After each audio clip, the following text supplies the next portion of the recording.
It's like, alright, she's just gonna be a weird Filipino, and that's alright. Yeah, Skyrim, I mean, well, you also might have seen the same problem when I was playing Fallout 3, but, like, Bethesda games, especially, I was going to say especially older ones, but honestly more recent ones don't look great either.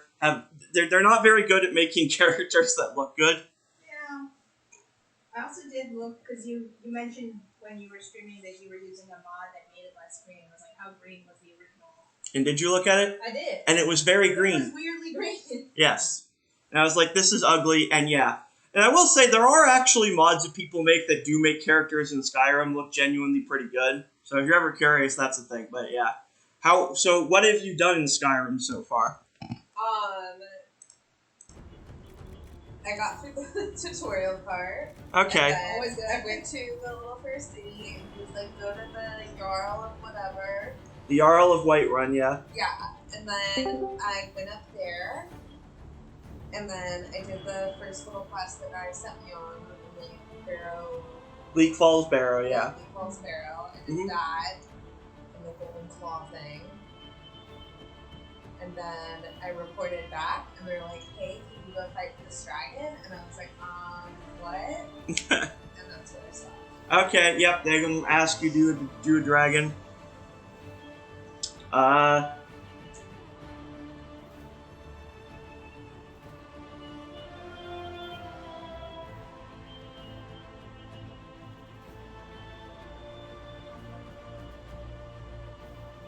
Yeah. So yeah. You know, it is interesting, like,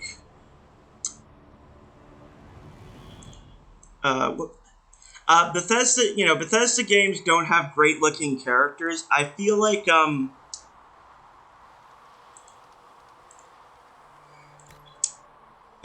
Inquisition is interesting, honestly, because, like, this game came out in 2014, and, like, the characters in the first two Dragon Age games do look, kind of awkward. This one, they definitely look better and more lifelike. I feel like 2014 and maybe, like, the era of this game is, like, the earliest threshold where, like, characters in RPGs actually start to look somewhat good. Yeah. Like, right after, like, the year after this, The Witcher 3 came out, and the characters in that look great. So, like, we're right at the threshold where, like, characters in RPGs start looking, like, human and good.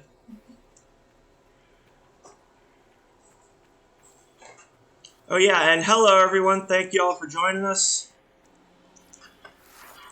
Some of you might have caught my Fallout 3 stream. That's actually hard to say, honestly. Last time, and either way, I might be doing one again. We're just talking about that. Honestly, Jordan, you should stream while you're playing Skyrim sometime, because I'd honestly think it'd be really funny seeing, like, a person who doesn't game much trying to figure their way through that game. Oh yeah. Well, I mean, believe me, I was. Yeah. It took me way too long to figure out. I just needed to be, like, quick saving a lot more. It's like having to do, like, the same thing, same part, like, over and over again. I'm getting so pissed off. Oh yeah. Yeah, Bethesda games do kind of train you to save scum. Just like, I'm gonna save every 5 seconds. Just like, I did that thing, save real quick. Yeah. Just so I don't have to do it again. Yeah, actually, I don't know if you saw the clip that Chris posted, but I had a really funny moment of that when I was playing Fallout 3, because I was playing at a really high difficulty and I also kept dying. And at one point I said, I'm going to quick save now in case something stupid happens. Like that, I yell as I immediately get killed by a giant mole rat.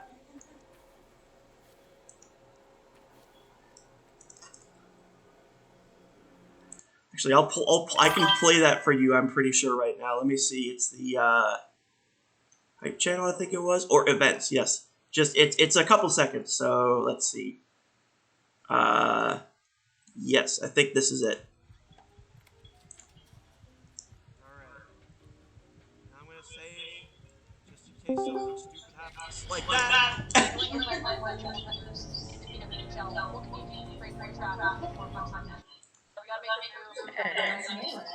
Yeah, that's a fucking, yeah, so you see, I was like, I'm gonna save in case something stupid happens, and you heard me say, you probably heard me yell, like that!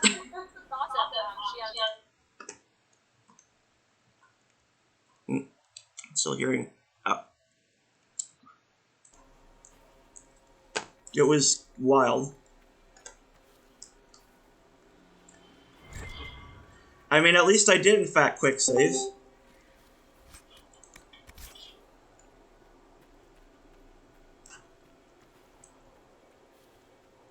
Oh yeah, for anyone who I decided to scream in the Discord call for convenience. I will say anyone in the Discord, you might want to mute because I'm not sure how well this is. Yeah, I'm not sure how well this is working otherwise. But let's see, where were we? Oh yeah, so we were at the top of this thing. There was like the fortress where they were mining red lyrium. We fought that demon guy who got really offended when we called him a demon, and he turned into like 3 different other demons. And we were. Oh yeah, now that we have this castle, we gotta figure out what to do with this castle.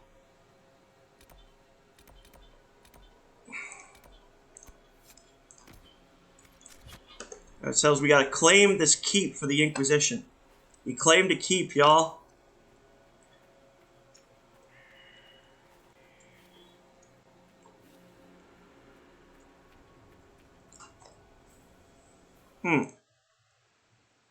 That's weird.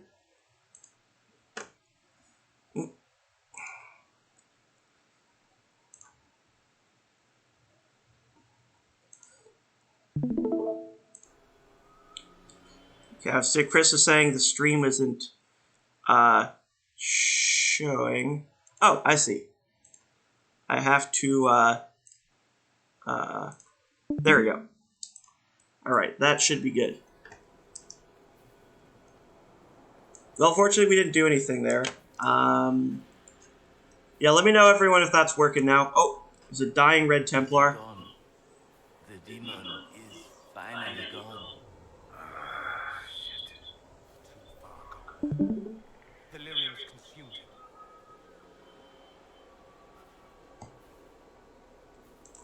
Why was the demon here, working with the Red Templars? A garden needs a gardener. Nurturing gentle hands. Directing the change. Not too fast, not too slow. Just right. Has to be just right. I get it. Too fast and you end up a statue in the gallows courtyard. We'll feel sorry for the guy, I think, probably. There's nothing I can do for you. I'm sorry. Michel. He said he could take the red out. If I said yes, Imshel could have saved you. he liked to watch the agony. He liked to play. We were his garden. Consent and live. Deny and be consumed. Oh, but what I wanted? No. Anything but that. I chose the red. I chose.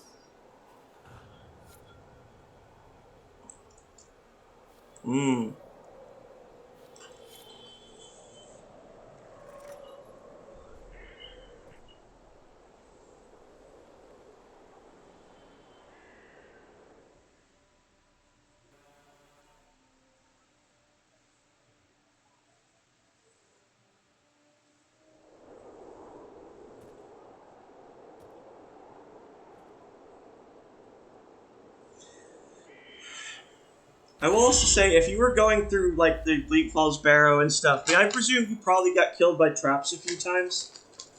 Because that was my experience the first couple yeah, times. I was having a little trouble with the swinging axe. Oh, yeah. Ways at first. Those But fucking then things. I got the hang of them. Yeah, those things, I definitely got in those things a few times. And, like, the swinging door with the spikes on it. Bethesda games tend to have a lot of traps in them. Although the ones in the Fallout games are the worst ones, honestly. Especially New Vegas, because they'll put them in, like, absolutely evil places. Like you'll just be wandering out in the wasteland in certain areas, and there's a traffic cone, and you walk by the traffic cone and get your leg blown off. Cool. Yeah. Or, oh yeah, when you find a place in the wasteland that's been invaded by Caesar's Legion, the Legion put grenades under dead bodies. That's not very nice. Yeah. So that's like you're doing your usual video game thing, you're looting corpses, Yeah. and then you get blown up. Alright, we got a note. Trading with Kal Shirak. My approach was carefully observed. This was not a Taig, which is a dwarven, I guess, community, city, something, unused to watching its boundaries. I got the impression that I'd been one of his Orzammar cousins. Our meeting would have been swift and bloody. That is, if I'd been allowed to find the passage at all.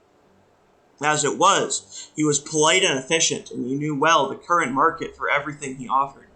Clearly, their isolation is not because of fear, and certainly not disinterest. Among his wares, I saw the latest fabrics in Valroyo, and volumes by a free marcher poet 3 centuries dead. This only added to my doubt of the official year of Kal Shirak's rediscovery as declared by the Assembly of Orzammar. I didn't mention this to my host. As curious as I was, there was an undercurrent I found unsettling. I must stress that he and his helpers were professional and honest throughout. There was something I can't describe. While he remained hooded in the entire time, he looked me square in the eye when our deal was struck. Unashamed.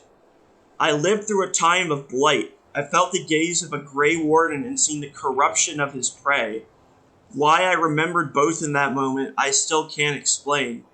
Okay, so the dwarves of Kal Shirak, which is this dwarven city that was supposedly lost to the blight, but then kind of rediscovered recently, they remind him of Grey Wardens. I'm like, okay, ominous. Ah, your worship, welcome.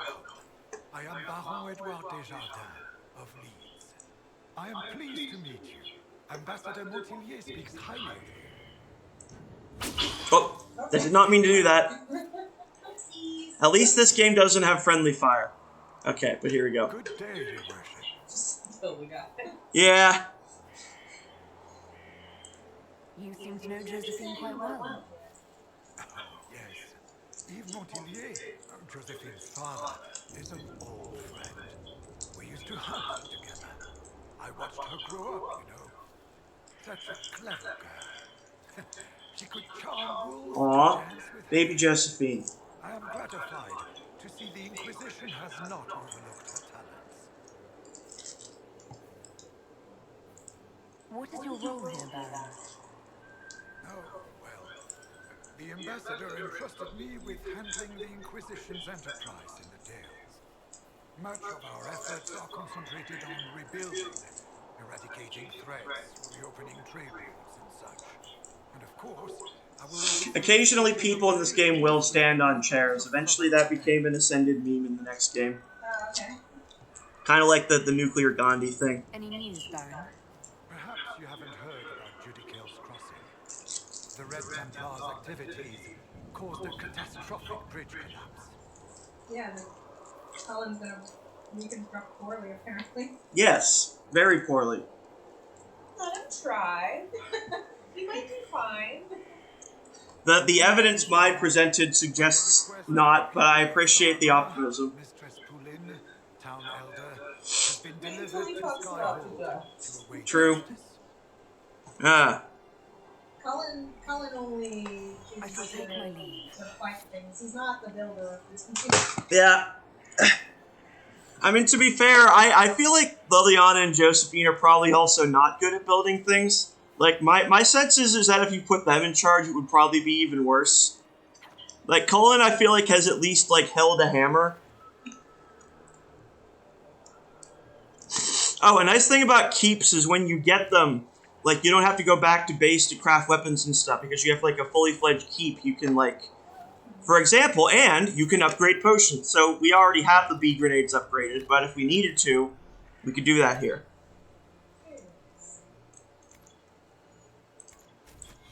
Actually, there's a YouTuber. I'm gonna just link you his stuff. Actually, especially since you started playing Skyrim, I think you'd find it interesting.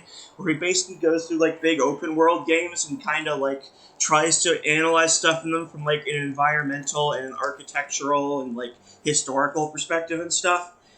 And I kind of want to do that sort of thing with this game and just go, okay, like for one, OSHA, you know, like how is any of the things that people have built here remotely safe?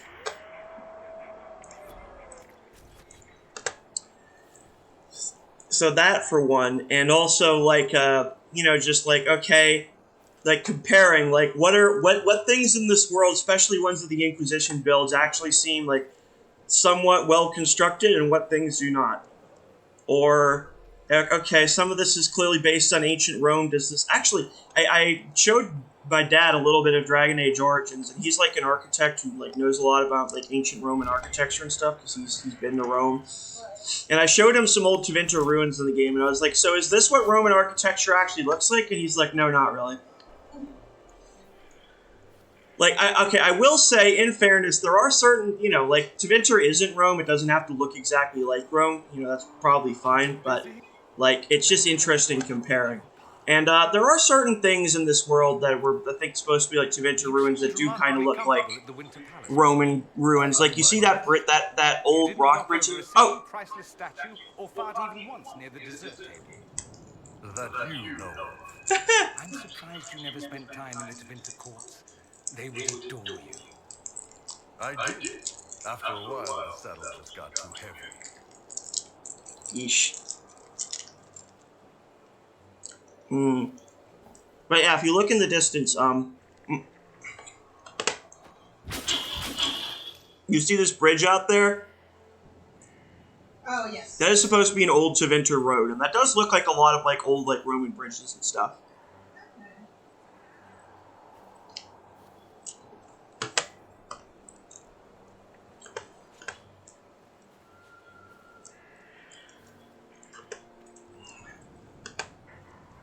Oh. There's one of them shards.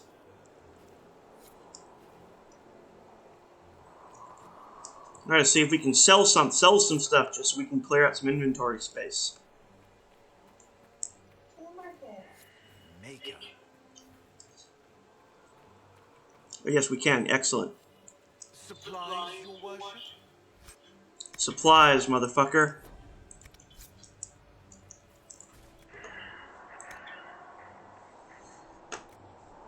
Have you run across the Khajiit caravans in Skyrim so far, Jordan? It's kind of a, you might have heard that, the Khajiit has wares if you have a coin thing. Yeah. Sometimes I see just like someone has like a picture of a cat that kind of is standing in a position that kind of looks like he's going to sell you something, and they'll just title it like Khajiit has wares if you have coin.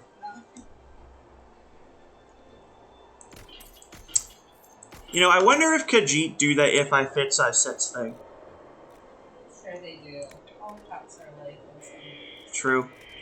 I mean, Chris can confirm that when he played a catfolk character in our first D&D campaign, he was in fact led around the boat by a laser pointer. So I kind of want to do a campaign at some point where we're all.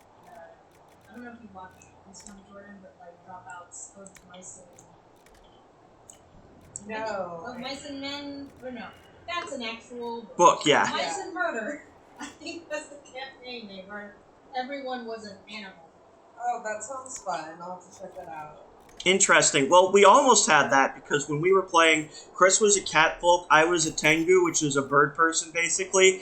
And we also had, we had, a pet baby dragon, and I kept summoning animals because I was a sorcerer, and we eventually, it kind of just became a running joke that we were just, a party of furries. Yeah, I think of Mice and Murder, it was mostly a rodent-forward society.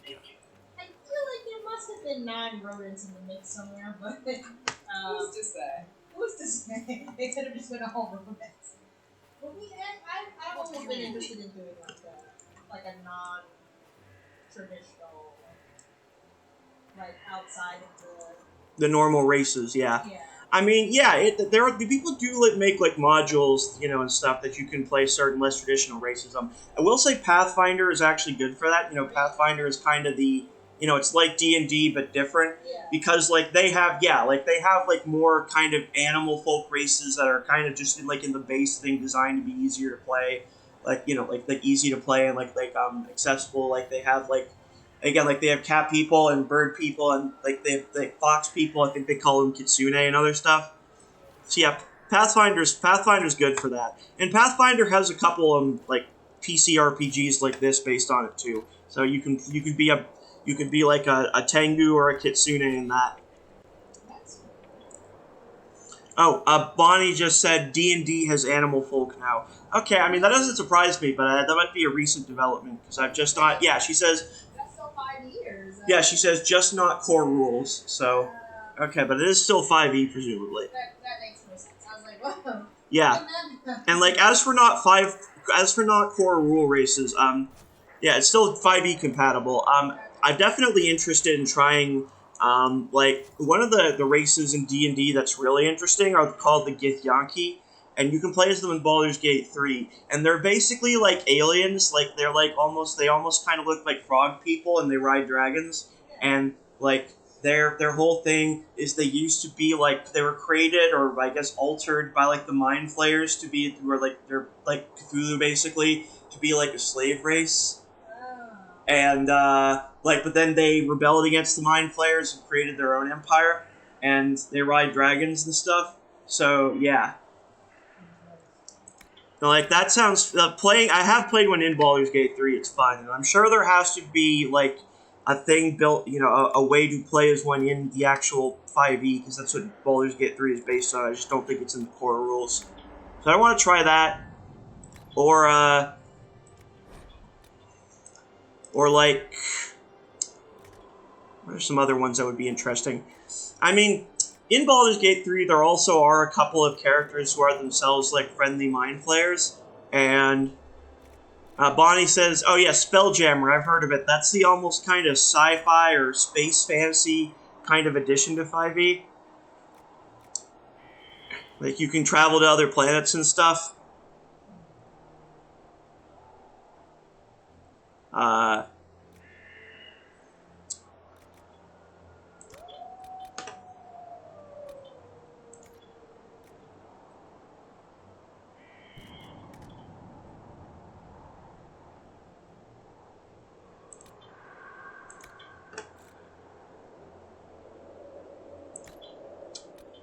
But yeah, in Baldur's Gate 3, you also meet a few like Mind Flayers or Illithids who have actually kind of escaped the Elder Brain, so they become like less evil. And honestly, being able to play as like a friendly Mind Flayer, like basically just Cthulhu but nice, sounds fun to be honest.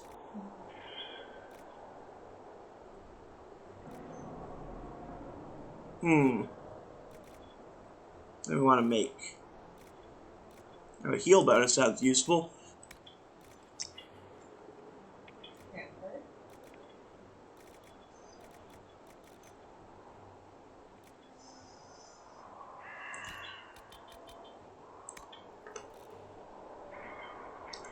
There's a 5e campaign setting for D&D.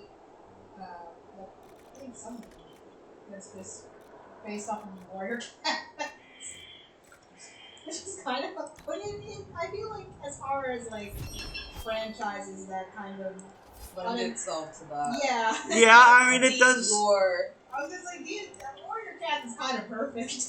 Yeah, it is like.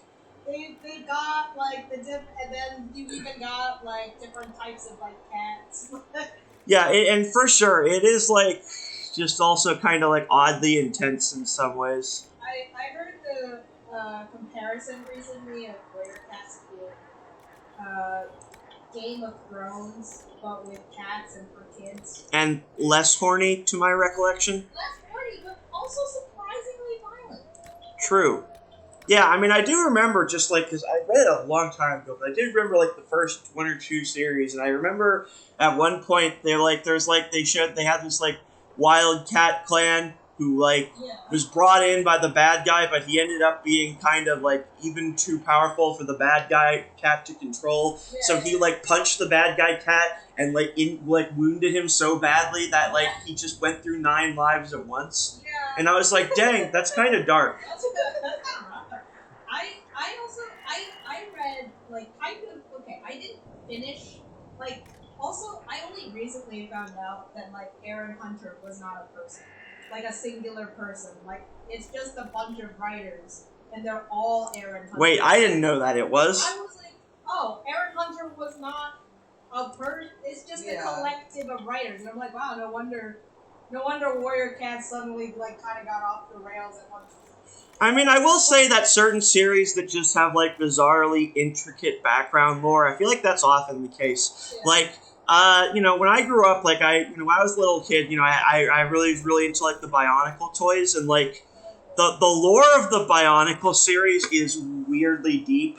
Like, it has like tons of history, and like there's like and like there was like a giant robot that everyone lived inside of in like a Matrix style world, and then it crashed into an alien planet, and then they were trying to rebuild, and then like one of the people who was in charge of maintaining the robot went crazy, and he became a bad guy, and then like there was a continent within the world inside the robot that was eventually supposed to be like cleansed of life in an apocalypse so it could start again. But he found like the robots that were supposed to cleanse the continent, and he woke them up early so they start destroying everything too early. And there's so much like that is barely scratching the surface.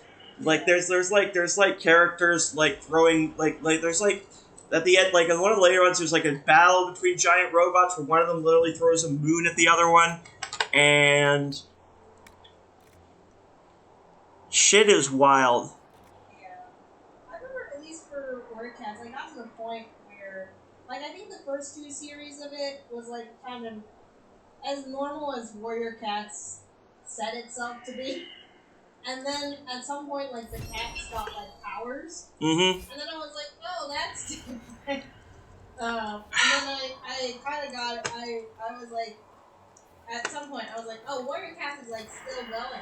I wonder what's happening there. And now there's like just like demon cats, like demon possessed cats. So it kind of Riverdaled itself. It sounds like. It feels like it, yeah. And yes, I do think at this point we need to start using Riverdale as a verb, because just to describe certain series that just Riverdale's special in that way. It's just like, and like series that just escalate, and again, like what are some of the distinct Riverdale things, like getting powers, Well, yeah, and that, and then also like there's like a lot of cults in Riverdale. Like too many, like you need to burn down the Different unique cults, yeah. The organ harvesting cult, the convent. Yeah, there are just a lot of them. Yeah. Riverdale is kind of. I'm making a knife that has really high penetration. Ooh.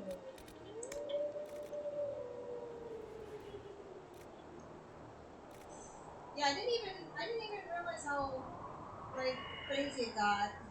And then the end, I didn't even realize at the end, like I was so tricked out, I didn't even realize that apparently the ending, like endgame couples was just a polykill. Yeah. I was like, You know what? It's the only way it could work. It's the only way it could work, yeah. And then they were showing all the different like pairings, and I'm like, but wait, where's Archie and Jughead? Yeah. Where are all the pairings except for us? Yeah. Again, one day I do also want to try like the Dragon Age role-playing game with you guys, because it'd be fun. Like, I'm trying to think if I honestly might just play basically the character I made in this game. If you wanted you could be like a really tall Kunari lady, so you could just play another tall himbo warrior. Yeah. Also, I made this knife that's good for penetration, and I'm gonna add an ability that has a chance to trigger an ability called Hidden Blades on it with added hits. So it's a knife, and the bonus is that has a 10% chance to make extra knives. No, that's great. So I'm like, what's that meme? It's like, yo dog, I heard you like knives, so I put some knives on your knives. Yeah. I'm gonna give that to Cole, because he seems like he would like a knife that has more knives on it.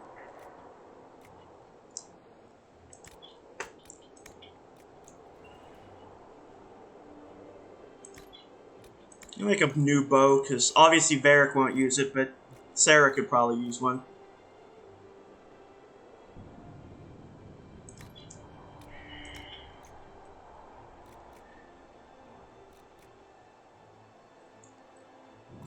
Actually, it is funny. I've introduced a couple other friends to this game, and like the first time, like we do meet Varric, I'm always like, oh, yo, it's Bianca, and they're always confused, like, who's Bianca, and why are you excited about her? And if anyone else who has played it knows, they start getting excited too, and everyone's like, what's Bianca? And it's like, oh, it's just a crossbow.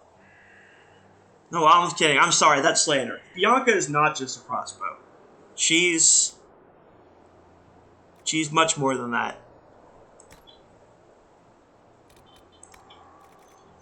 It's like that Billy Joel song, "She's always a woman to me." Yeah.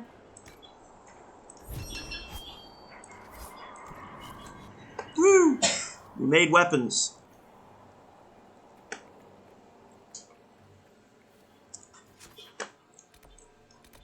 This place is really pretty without the red clearing part.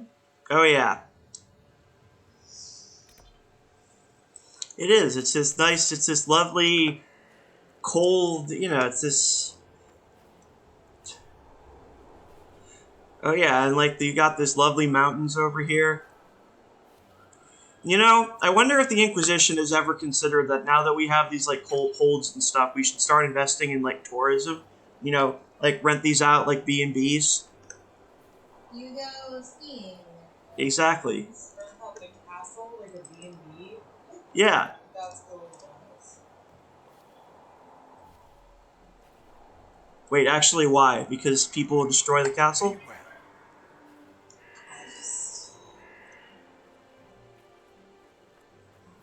Or they could get lost. Or maybe they'll be... there might still be red lyrium somewhere here, but you can probably clear that out, I feel like. Oh, we have a little market here. That's actually cute. Shit out of the ground. Let's hope so. And if they don't, Then we leave. Yes, thank you. Everyone leaves. Didn't you hear what happened in Kirkwall? Scout Wendell said he spotted a man out in the woods, tracking something or other. Hunting, I'd say. The town's low on supplies, even with provisions from Sky Island. Good day. Alright, there is that guy who wanted us to go kill the demon here. The one who, like I said, is from a book I haven't read. But we can go talk to him. Yeah, I mean, I'm definitely curious. If there's a basically Warrior Cats D&D expansion, I'm certainly down for. I used to be obsessed with that series when I was a kid. I read quite a bit of it. It definitely was interesting. Kind of weird. Very weird, but interesting. I think my childhood books were like disproportionately like Animal Society based. Yeah. Like I also read like Guardians of the Who. I heard about that one. I never really read that one. It was fun.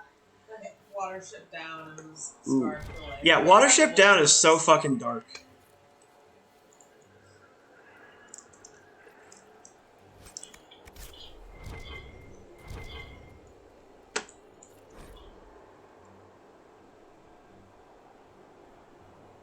I guess I watch like the cartoon of that as kids. Isn't that also really gory? Like, yeah. It's like not a kid gets movie. I was gonna say, yeah. It's deeply upsetting, especially if you're a child who likes rabbits. Yeah. Will it matter? We shall see.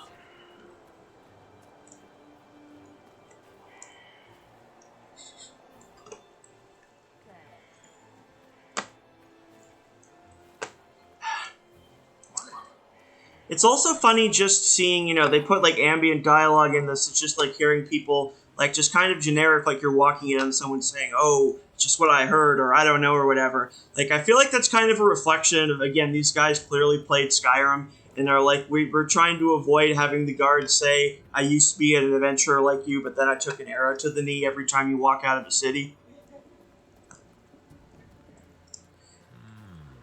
Because it does kind of get to the point where it's like, damn, like literally every guard in this country is a former adventurer with a knee injury. That's not what it means. If you're referring to the wedding thing, that's actually a hoax.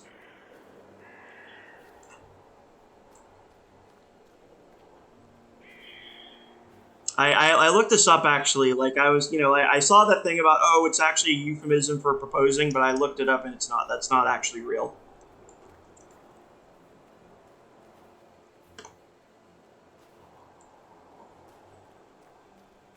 So yeah, they just all have knee injuries, which I find a very funny implication. Why? What's the implication? Well, no, I mean that the implication is that they all have knee injuries, which I just think is funny to imagine that by coincidence, like every single one of these guys used to be an adventurer and then retired because of the exact same injury incurred the exact same way. Like at that point, I feel like you start suspecting that there's just some like weird serial killer just going around like hunting adventurers, except he doesn't actually kill you. He just shoots an arrow into your knee.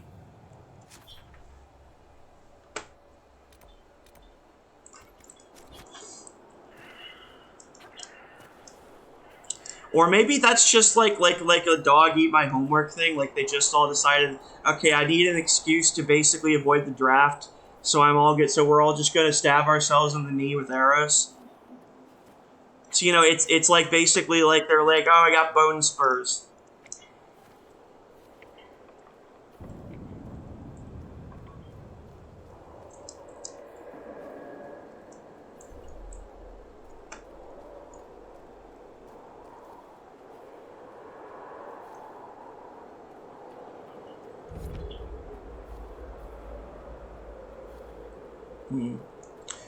Oh yeah, one of the funny things about Bethesda games, I will say, is that certainly like most of them have a funny tendency to do a thing where they'll like get a lot of just like, like people who are just like, oh yes, might be able to rebuild this badly. Sorry, you're right, Jordan. Not judging until we see it.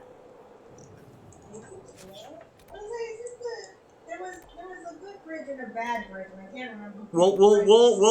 We can go back and compare, because I think I know where the other bridge is. So yeah, once both are rebuilt, we can compare them. See what's the word. Covenant does a good job on it. Yes.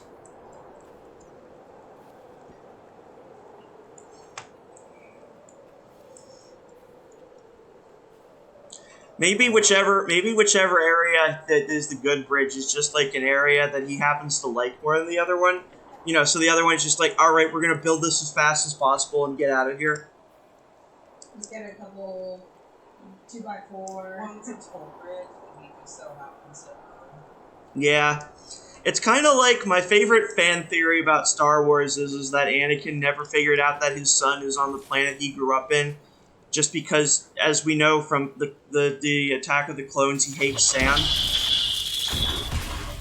So he just avoids... So, like, probably he has kind of figured out at this point that Luke is on Tatooine, but he's just trying to avoid that conclusion as long as possible.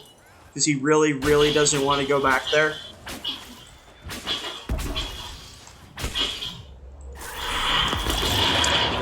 Yeah, the funny thing about Bethesda games... is that what they tend to do is they get, like, most characters in the game to be kind of voiced by a rotating cast of, like voice actors, like, they're good ones, like, people who are mostly just, like, like career voice actors, like, people you'd only know if you're, like, really big, like, anime fans or whatever, And so if you pay attention, like a lot of the NPCs should be like, oh, I saw your voice in a different, I saw your voice in a different character, like 5 hours ago. And, but they have one character who always appears near the beginning of the game who's voiced by someone really famous. So, like, in Oblivion, the first character you interact with is voiced by Patrick Stewart. And then, as you might have heard mine when I was playing Fallout 3, like, the first character you're really introduced to in Fallout 3 is your character's father, who's played by Liam Neeson. And then Skyrim, I think Skyrim might have bucked that trend. I don't think there's any like super famous voices that just show up in the tutorial or whatever that I remember.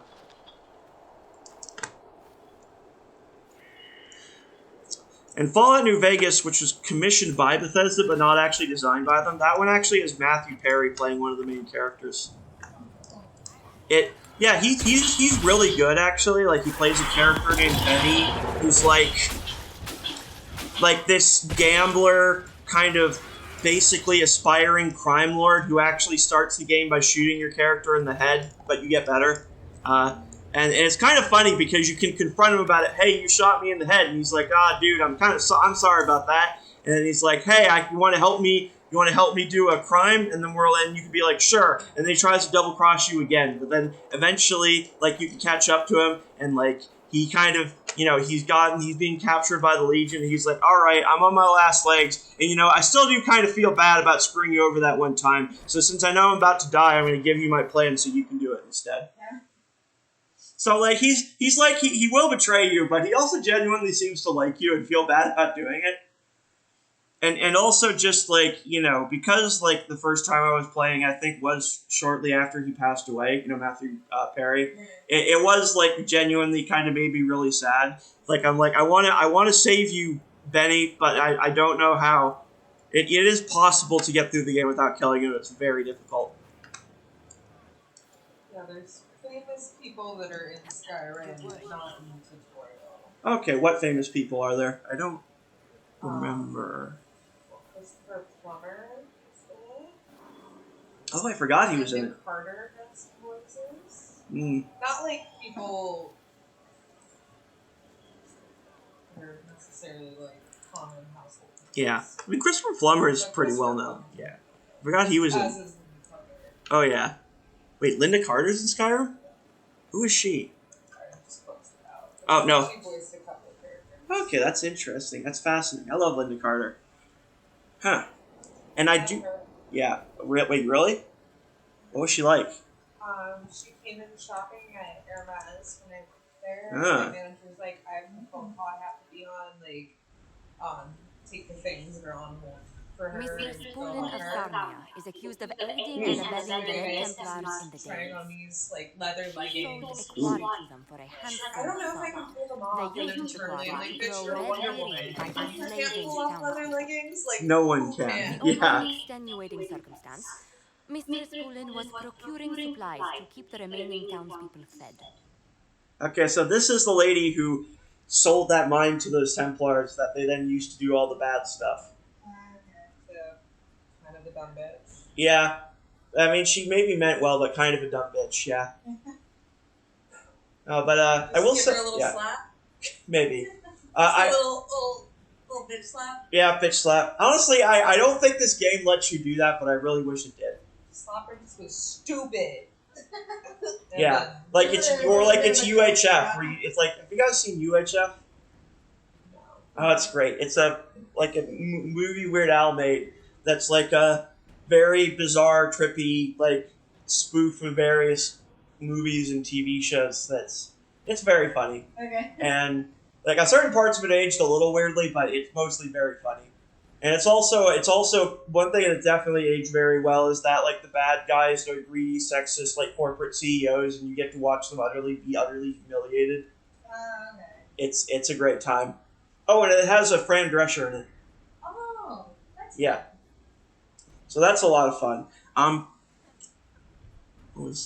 Also, as far as well-known voice actors go, there is a character that you'll meet in the game, like one of the dragons that you will actually get to talk to, who's voiced by Charles Martinet, who's the original Mario. All right. I feel like let's say at least she meant well, but let's imagine we're saying it in the most condescending voice possible. Like. I was gonna say we're gonna see it in a second. Well, yeah, I'm just preferring to imagine a funnier version of this before I see it. We can't ignore your crimes, but it seems you have a noble purpose. A noble, stupid purpose, but hey. The land sale was meant to bring prosperity in hard times. Surely it was clear you were selling to the enemy. We were starving, and they told me they'd reopen the mines. Selling the quarry so hastily was a mistake. I did what I could to rectify it. I kind of dig her jacket, I gotta say. I feel like maybe doing some hard work will help cure the stupid. Yes. I can't let you go free, but I can give you an honest living. Mr. Poulin, I sentence you to work as a scribe of the Inquisition. Half your wages will go to the town of Sarnia. A drudge on this cold rock. Dude, beggars can't be choosers. Or it could kill you. Yeah. Good choice. Actually, wait a minute. On this cold... We were just there. Like, that was the place we just... You live in a place that's cold. What do you... Okay, that... Yeah, she wants to leave it. I guess.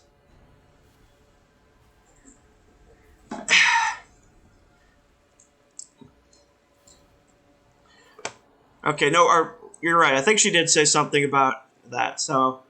I don't know. Hey, Boo. Alright, let's go check the war table.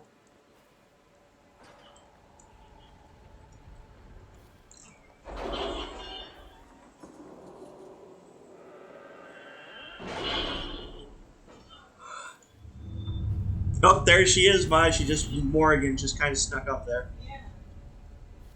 Actually, it is kind of funny that she, like, sneaks in right at the end. It's almost like she's trying to do it without you noticing. Yeah. I'm like, why are you there? We got all of those. And then what else do we want?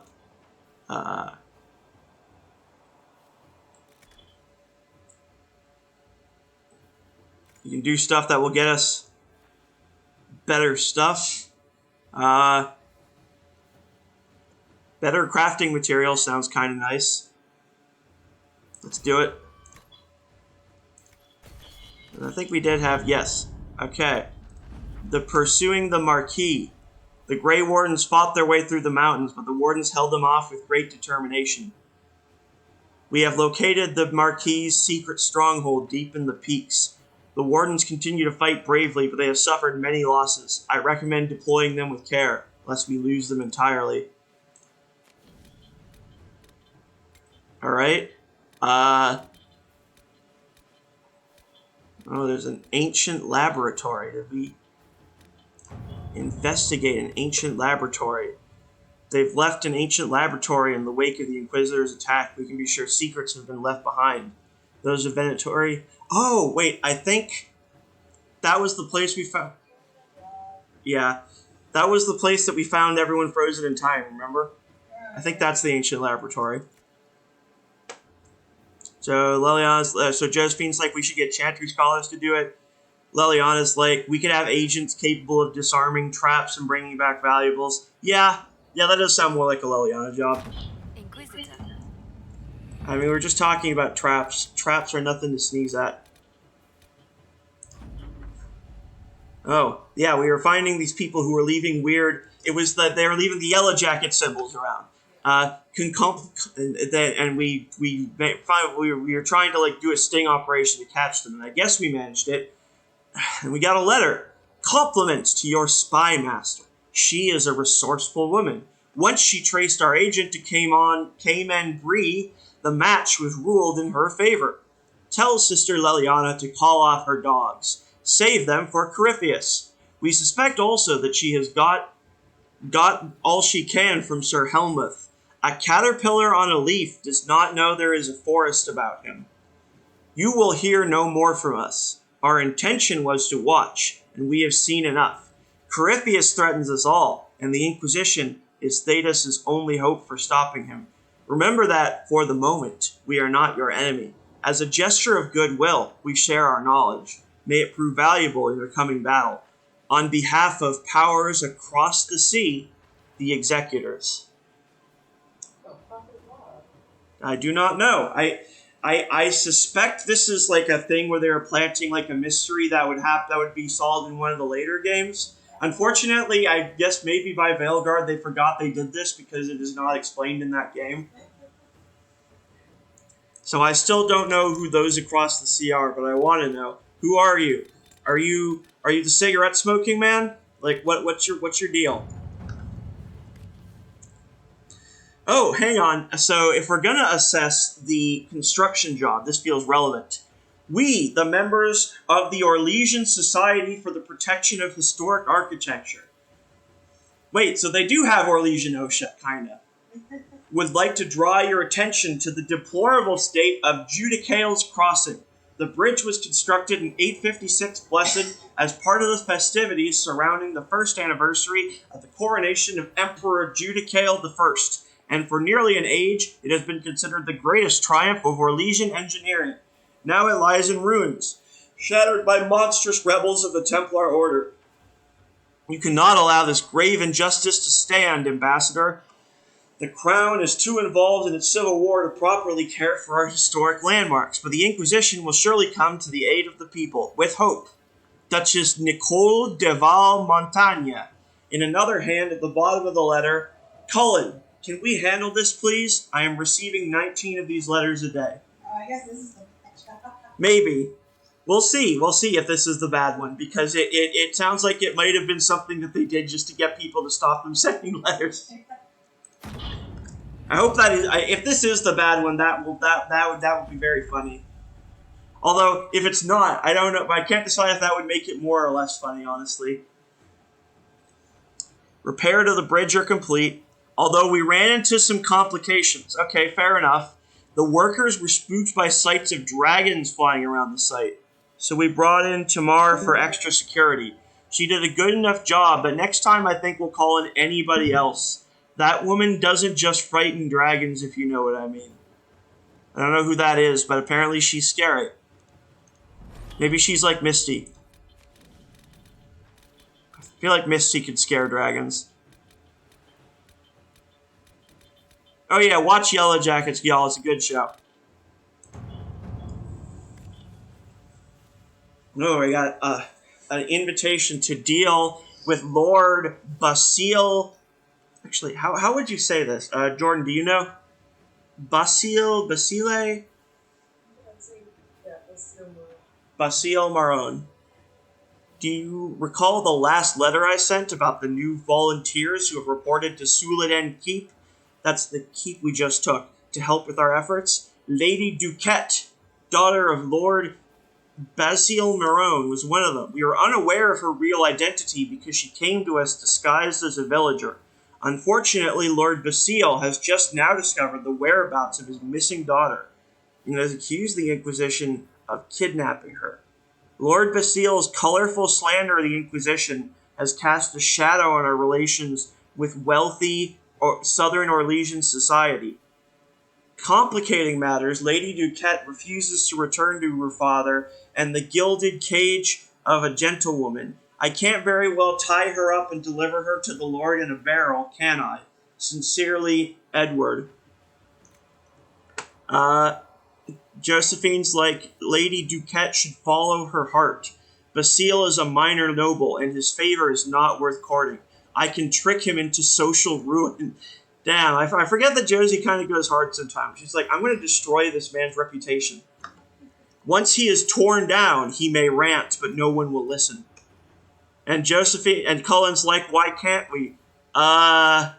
We don't have to literally put her in a barrel, but let Lady Duquette know, in no uncertain terms, that she is no longer welcome in the Inquisition. I kind of am on Josephine's side here. Yeah, sure. Yeah, let her follow her heart. Also, you know, let's let Josephine have the opportunity to be slightly scary this time. At your service. All right.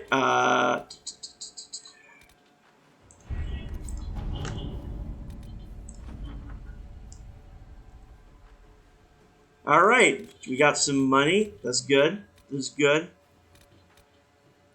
A company of heroes. Oh, okay. Interesting. So yeah, remember we rescued Sutherland and his gang? Yeah. So if Sutherland imagined as a debt, he is well on his way to paying it. These youths have brought in allies from the score and from surprising places. We need only extend our influence in their wake. I expect our diplomats to jog to make it at least seem like work. Okay, so he's drumming up support in these areas.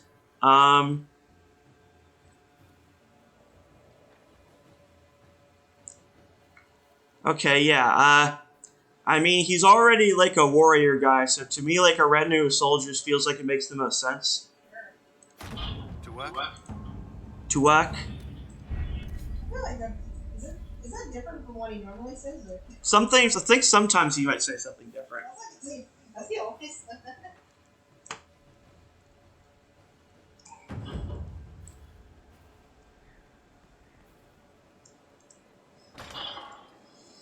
Also, you know, I kind of like to imagine that, imagine like everyone else having to deal with the fact that my character is just like wandering around, basically looking like she's like fading in and out of reality.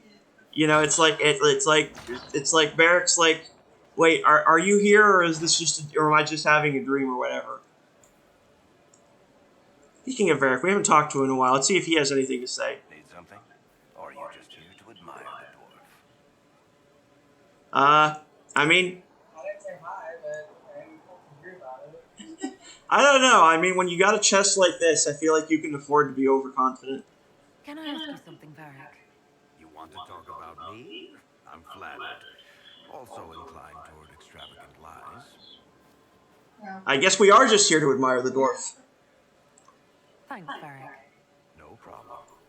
I don't know what I'm thanking you for, but... Well, I mean, for his chest, obviously.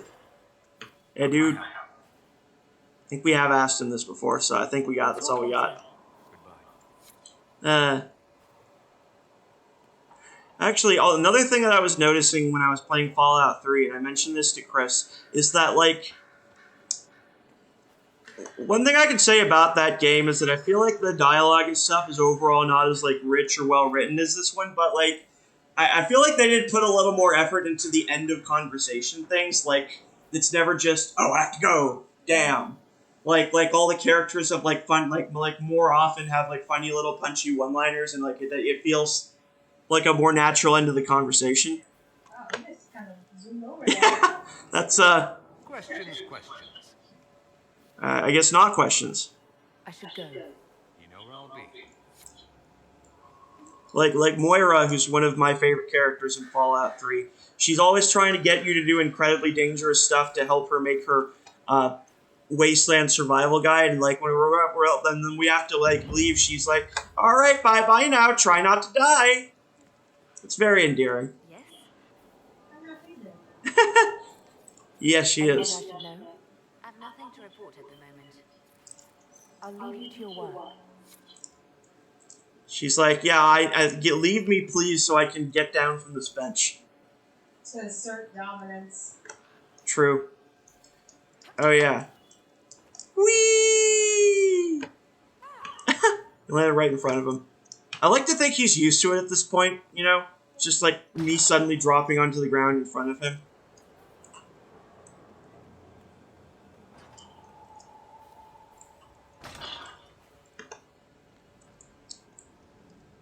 Was there something you needed? Can't remember if we exhausted all these dialogue. We should, if not, we should ask him about stuff. Oh yeah, we can talk about Kirkwall, Like, Dragon While I Age was 2. there, Canary occupied and then attacked the city. The Viscount's murder caused political unrest. Relations between mages and Templars fell apart. An apostate blew up the Chantry, the Knight Commander went mad. Other than that, it was fine. Huh, that sounds just like Los Angeles.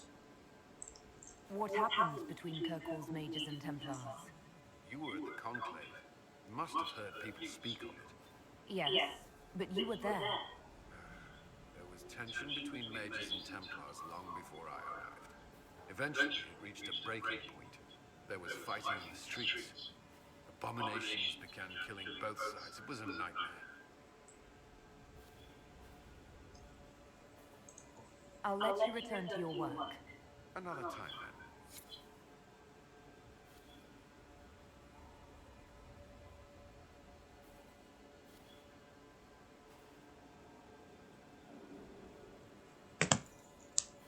Alrighty.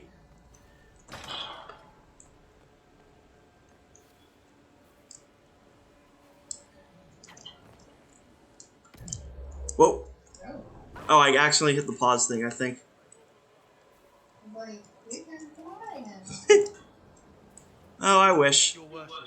Yeah, it would be cool if you could actually, like in Skyrim, in one of the DLCs, you can... Oh yeah, that's one thing to look forward to, Jordan. You can unlock the ability to, like, kind of, like, tame and ride dragons. I don't think you can in this game, but it'd be fun if you could one day, like, ride a dragons or griffins, because those are a thing that show up in Veilguard and, like, fly around places. Yes? What do you think of the Inquisition? Thing about just know that you could shape there's this a world variety to of its things foundations you if can you fly around willed on. it. Oh yeah, like I'm assuming broomsticks, So probably. you also Yeah. broomsticks, you can get upgrades for different cool kinds of broomsticks. Then you can also make tame in a hippogriff or a thestral Mm. and like, fly around on those. Yeah, I was gonna ask about Thestrals because that sounds cool as fuck. Robert and I have been talking about how maybe at some point, because Veruna's a knight, so she needs a horse, maybe she'll get like a black skeletal horse. So it'll be like almost like a Thestral. What's up? I was gonna say, is it the same condition? What do where you would think of have my lice advisors? I have nothing but respect for I'm not sure. I mean, It would go with your theme. Maybe True, it one would. day you'll learn to trust me again. But I'm not holding out much hope. I hope Colin forgives him. Like Blackwall, well, you know, be cool. But yeah, that would go with the theme. You're right. About our friends. Cassandra hasn't forgiven me for the Aw. lie. I think the worst of the anger has passed. It's just disappointment now. That's worse. We should return to our duties. As you wish. You Okay, this is one thing I don't like particularly. Like the way you say goodbye to Blackwall sometimes is like comes across weirdly aggressive. His duties of sitting in front of the fire. Yeah, you seem really busy, bro. Yeah, I mean, like, look. It's not like the world's ending. There's something to do. Yeah, I mean, look. He's No. I'll handle all of it, I guess. he's making a toy griffin here. He's clearly not that busy. It's like, do you need work, buddy? I was gonna say all the other people have like their desks, and he just If you have has time to like, leave, you got time to clean. Oh my gosh! It's a dusty ass castle. There's a lot of work you can be doing. I wasn't. Well, I mean, Iron Bull is just like sitting in the middle of the bar, not doing anything. It So kind of goes for the whole gang. true. I don't know. I feel like Liliana clearly seems to be doing stuff, you know, because she's like, at least when you don't see Liliana, you know she's getting shit done. Yeah. Whereas the other ones, we can just see her like sitting around drinking or whittling or admiring themselves, and it's just like, okay, like yeah. Actually, we gotta work as a group, guys. yeah, that's true. I think Cassandra might be like, I think she might be like, yeah, she's practicing on a dummy, so like she's doing stuff. She's like practicing her, yeah. So Cassandra's doing something. Liliana's doing something. Solus is reading, which, you know, he's like a magic guy, so I feel like that counts. Solus is fine. Yeah. My problem is not with Solus. But everyone else, Everyone else all the time. yeah. I mean, I will give one other person credit, which is Cole, on the grounds that I'm not sure what him being busy looks like.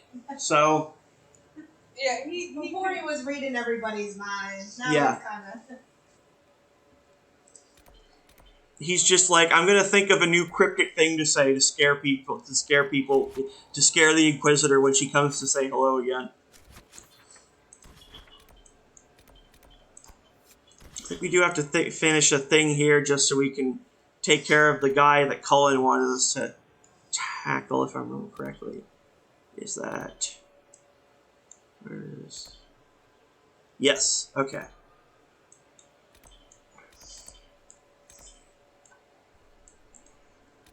Oh, see you, Chris.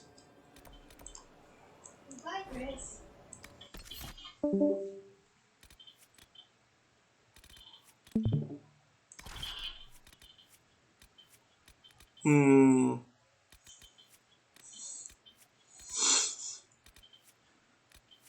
You know what? Just for this, we're gonna take some people who don't actually do anything and make them work. You're gonna take Iron Bull. We're gonna take Dorian. Create the most useless party. We're gonna take, to round it out, we're gonna take, well, Blackwall. I mean, he's useful in battle, but of course, back at the place, he's just kind of sitting there. Although Varric is also just kind of sitting there and like inviting you to check out his excellent chest hair. So.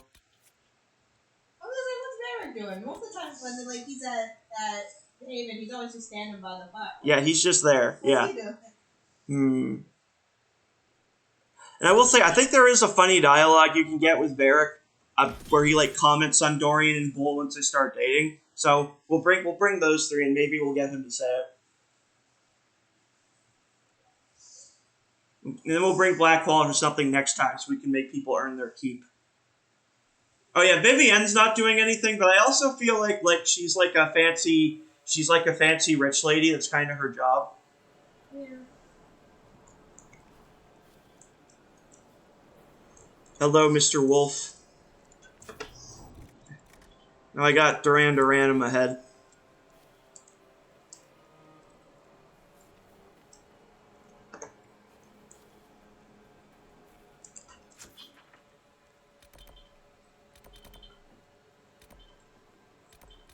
Ooh, there's an astrarium, so we could do another one of those funky line puzzles.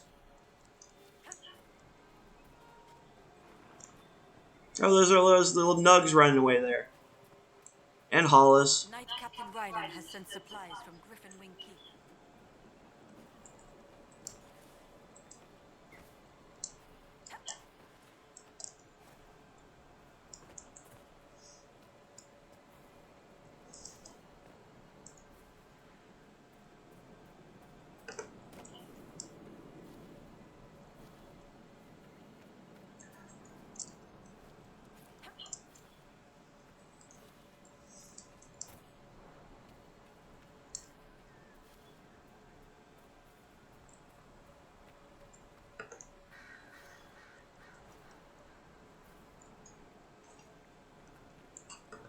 Oh, this is a cool little kind of cave crevice thing. Have y'all ever heard of Fern Canyon?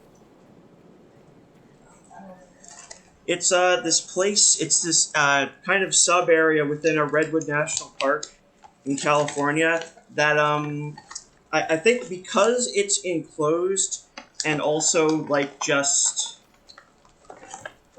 it's enclosed and it has like a stream running through it, so it gets like all this you know, like moisture and stuff kind of trapped in it. So it ends up becoming like really warm and humid, and so like it just kind of turns into a mini tropical rainforest. Like literally every inch of like imagine like this, but like every inch of the rock wall is covered in ferns. Like essentially all of it.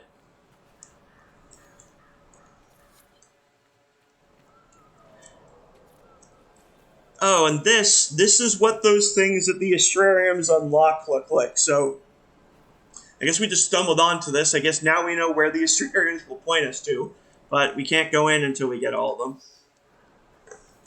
them. But yeah, it's really gorgeous, and also they filmed parts of the second Jurassic Park movie there, just because it looks so jungle-y.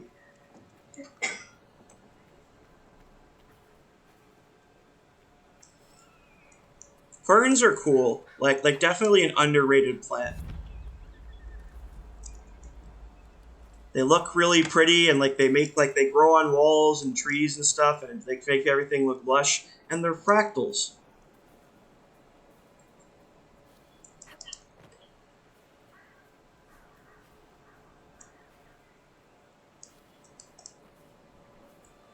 I'm having trouble on today's Wordle. I'm 25. I was gonna say, the placement of the eye is throwing me off so bad. I got it in 4. Okay. Yeah. And then kind of down this, like, I was out of letters. Okay. Oh fuck! Look, there are what, like 4 of those those terror demons. This is not gonna be good. Whoop. Yeah, I'm gonna. Yep. I was gonna yeet out of the way, but there are too many of them.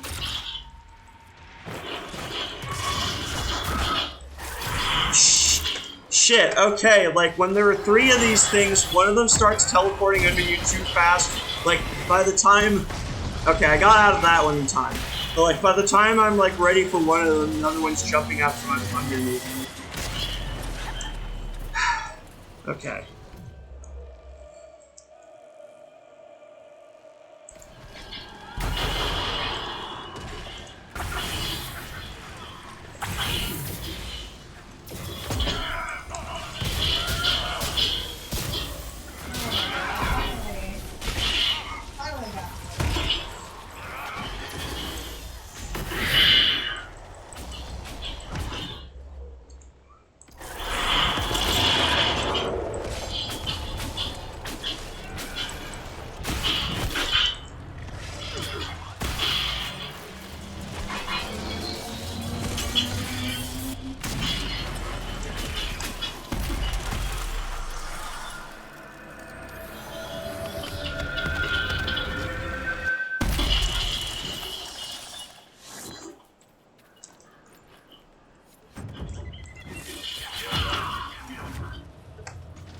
Did we...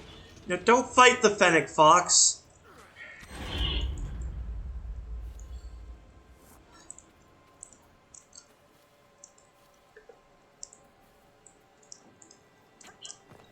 Pyrophyte, that's a fun name.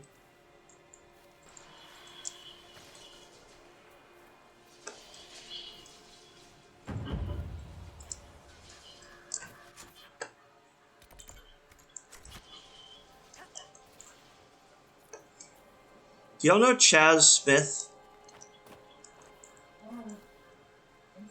He was like a Vine guy who now I think does like stuff on YouTube, but he did the water is that wet video. Oh, yes.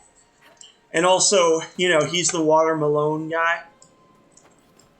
And like after Water Malone, he started doing a whole series of pronouncing things incorrectly, and he's done a lot of them, including like Pokemon, basketball players, elements of the periodic table. Have you seen Daniel Thrasher's stuff? I don't think so. There's a skit that he does where like, his character pronounces really basic words and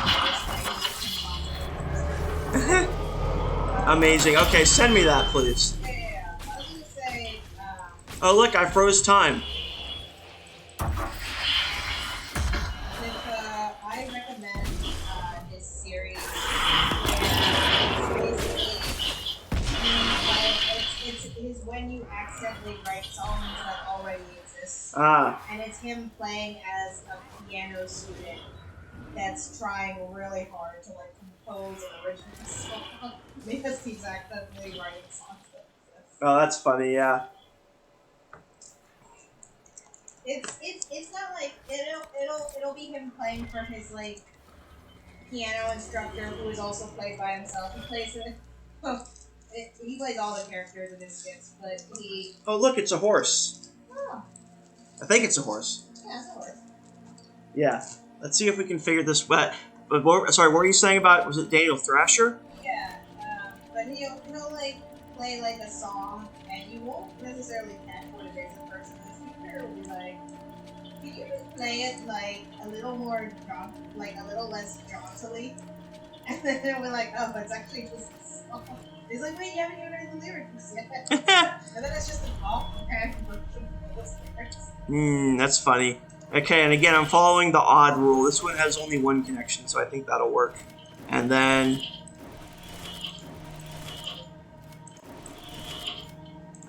Yeah, this is that's not how you pronounce that series.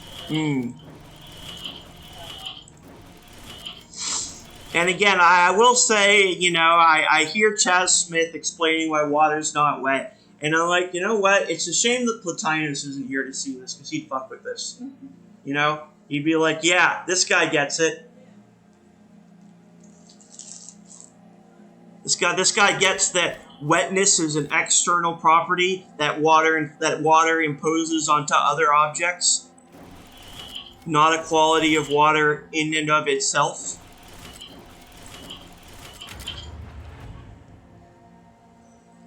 Oh, we got it. Oh, that looks like. Have you guys seen the white horse, like the big carvings of a horse in like parts of like southern England that I think are like old like Celtic things? Oh, they're really cool. I'll show you later, but they look like this.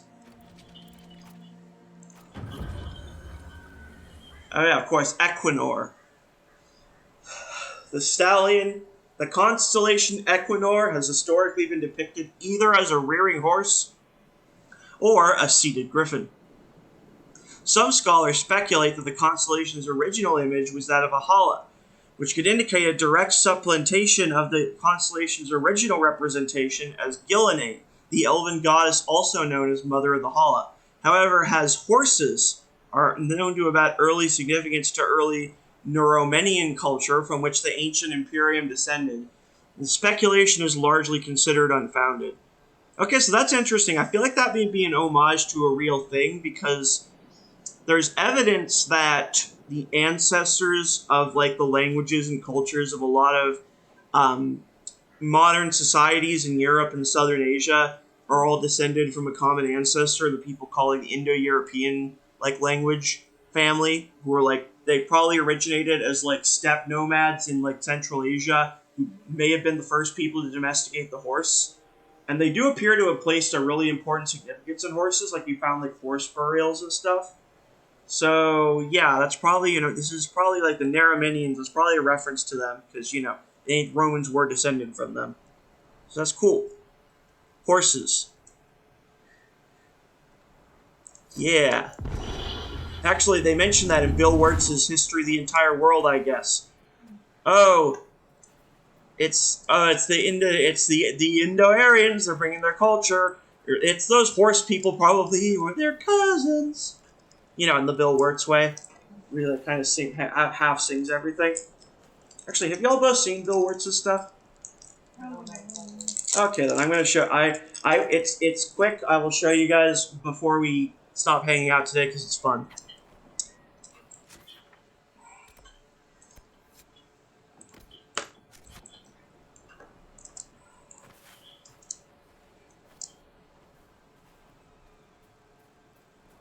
Need anything?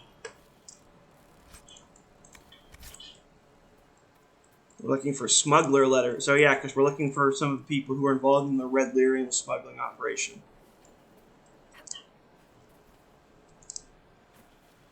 It's handy that all these criminals keep leaving their diaries and shit. Right?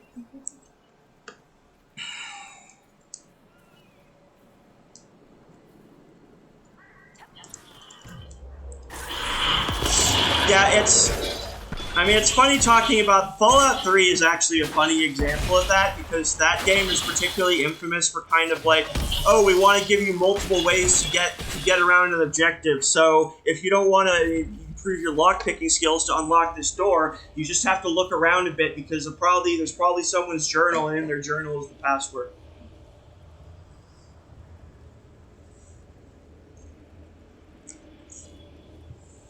The new client wants double the Red Lyrium shipped last time. The contact said it was for someone called Samson. I met him during the last trip, but got a Templar feel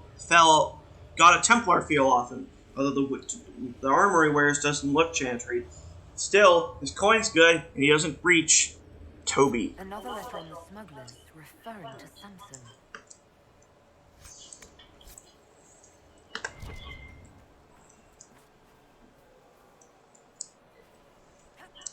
Oh, there's a corpse. Hello. Torn pages. Nothing to hunt for days. Actually, Jordan, do you want to do the honors?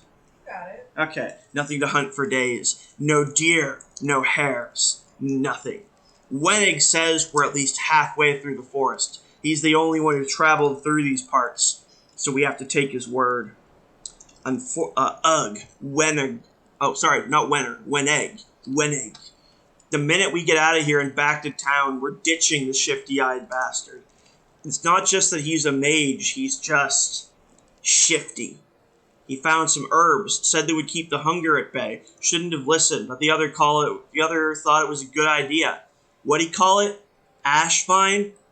Doesn't matter. You can't live off vegetables. Real men need real meat to keep the blood up and the humor circulating. Feeling dizzy, good thing we decided to rest. Feeling dizzy from the lack of proper food. Oh, I think there is a plant in this called rash vine, so that's probably what he's talking about. Which, I don't know, eating something called rash vine probably doesn't sound like a good idea. If it has the word rash in it, it probably does not belong in your stomach.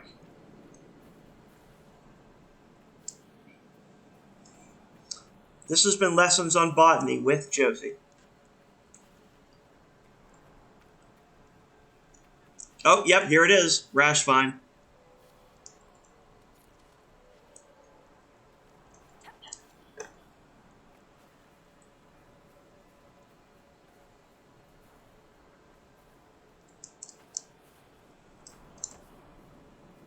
Oh, look, here, that's definitely some ferns. Love a good fern.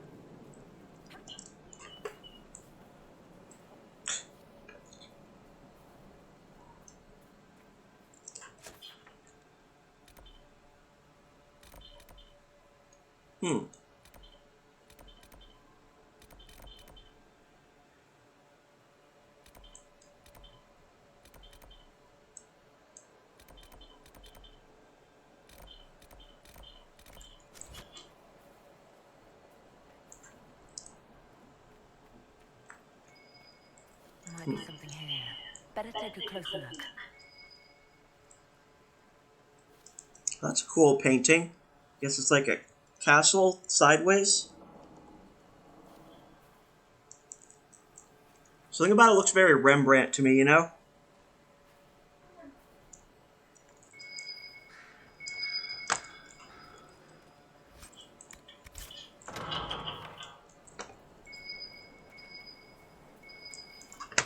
Here, let me try.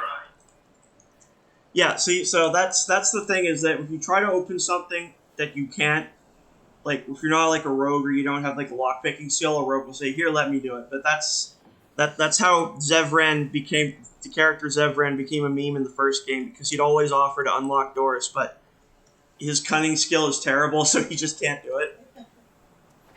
It's like, hey, maybe I can do that, and I'm like, Zevi, honey, I love you, but no, you can't.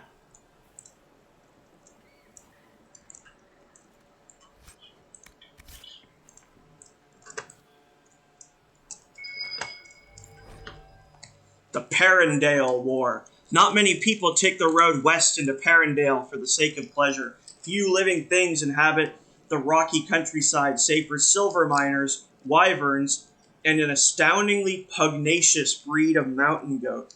I wonder if that's a type of goats that guy was throwing at the castle earlier. In far-off days, the mountains around the city were full of dragons, and perhaps this is what first brought it to the attention of the Pentagast kings. Certainly, it was not the goats. Although the region has belonged to Navarra since the late Blessed Age, travelers will find here much that reminds him of a provincial or Orlesian town. A great carving depicting the lion slaying the dragon adorns Perindale's gate, and many Orlesian lions decorate the city's buildings, and there are still many citizens who cling to the hope that the Empress will restore the city to the Empire. Historians mostly agree it was not the dragons or the silver or the goats that began centuries of warfare between Navarra and Orlais. I bet it was the emus.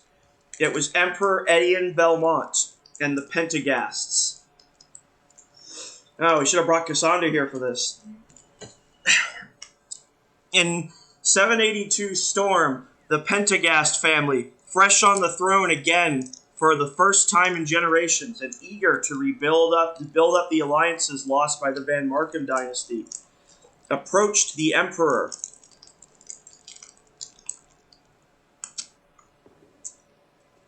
to solidify a peace treaty through marriage.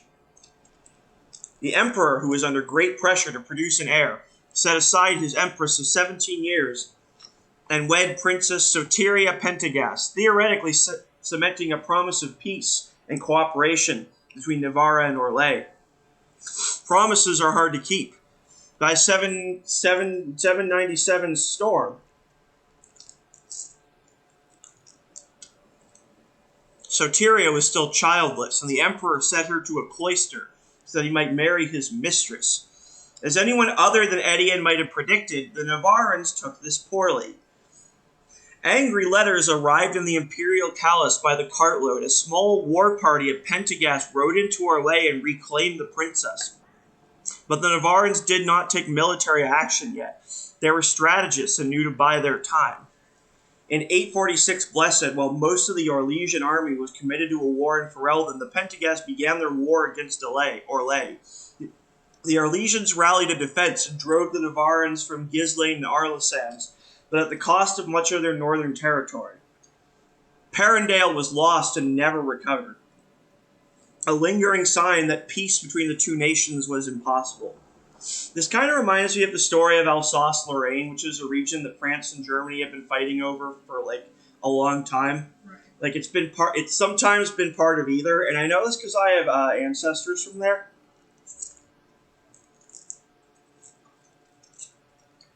Like my family's done like Ancestry.com stuff. Yeah.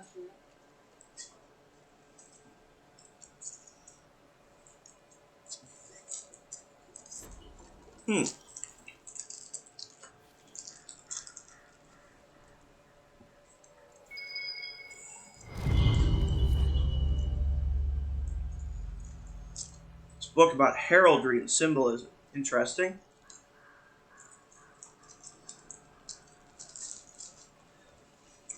There's an entry in the House of Lemarck.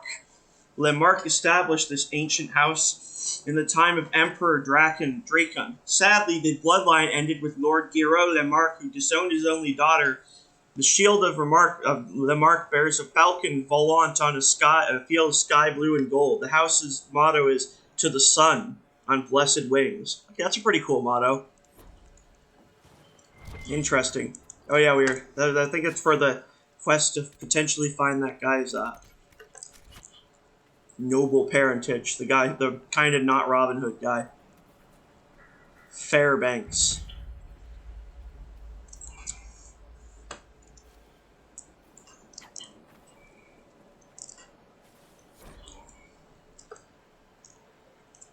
No, we found some guy's ashes. My Robert died last week, victim to men who once wore the colors of our beloved Empress. His remains were burned, as our chantry bids, and his last wish to have his ashes scatter on the plateau that overlooks the Great Wood. But brigands and traitors have taken these woods, and I cannot fulfill his wish. This is as far as I go. But there are good-hearted souls in this world, and I pray the Maker sends us one who may journey where I cannot. Oh yeah, it's like that guy who wanted us to put flowers on his wife's altar, his dead wife's altar thingy.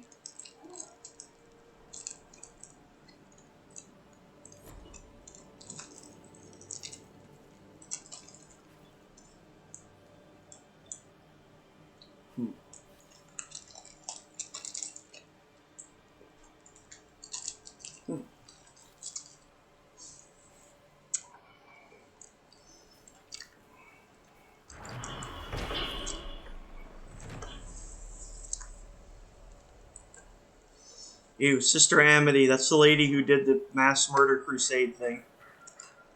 Just ew. Not very amicable. Oh no, yeah. Yeah, like we were learning all the stuff here about like, oh yeah, this is where the ancestors of the Dalish were massacred, in the exalted march, basically of the Crusades. And it's like, yeah, screw you people.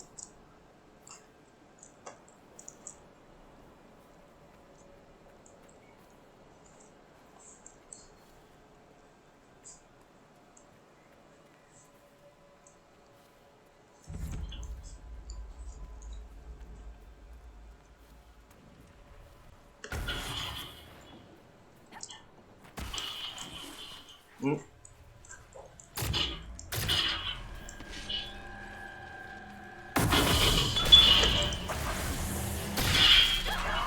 Ow.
Not good.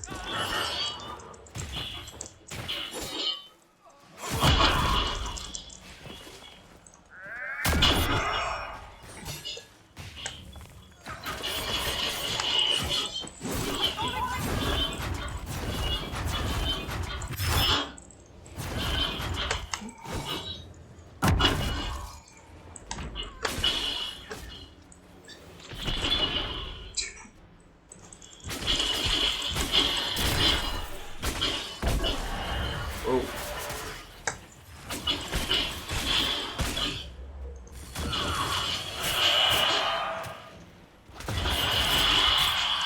Oh. Up. Ah. Okay.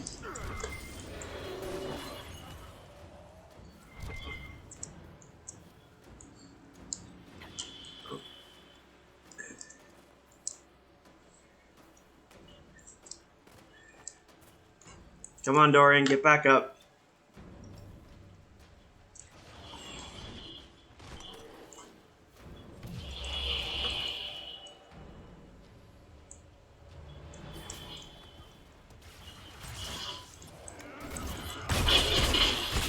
Carol.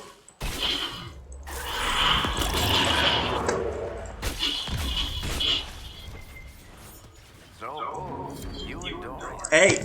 Hey. Two worlds tearing them apart to Vinter and Kunari, with only love to keep them together. I don't see how this is even remotely your business, Varric. Could you make it sound angrier? Love is a bit soft. Please stop helping the dwarf. How about passion? Yes, that's better. Love is all starlight and gentle blushes. Passion leaves your fingers sore from clawing the sheets. You could at least have had the courtesy to use the bedposts. Hey, don't top from the bottom. Passion it is, then. That's funny. I kind of like to think that there's a... Actually, probably not. But it would be kind of funny if there was like a version of Varric that like did like what Dan Humphrey does with like his Gossip Girl, and he like writes a book that has like the clearest analogs to their real life character, like not even trying to really hide. Well, I think I told you he kind of already did that, right? Like a bunch of his books, a bunch of his books are low key just about characters from Dragon Age 2 with their names changed slightly. Like that book that Cassandra loves, Swords and Shields. Like it's very clear from context that it's about one of the main characters in Dragon Age 2 and her husband and their love lives. And her husband actually is also, I think, the main character of Hardin Hightown. The real character is named in Dragon Age 2 is named Donic, and in Hardin Hightown, the main character is named Donan. So yes, he is Dan Humphries.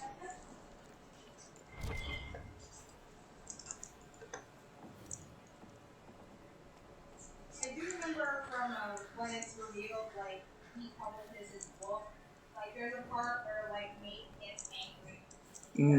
Not necessarily because he's portrayed poorly, but because Dan clearly combined him and another character together into one character. He's like, wait a minute, I don't even get a full character, I'm like half of a character. That's funny. The main issue.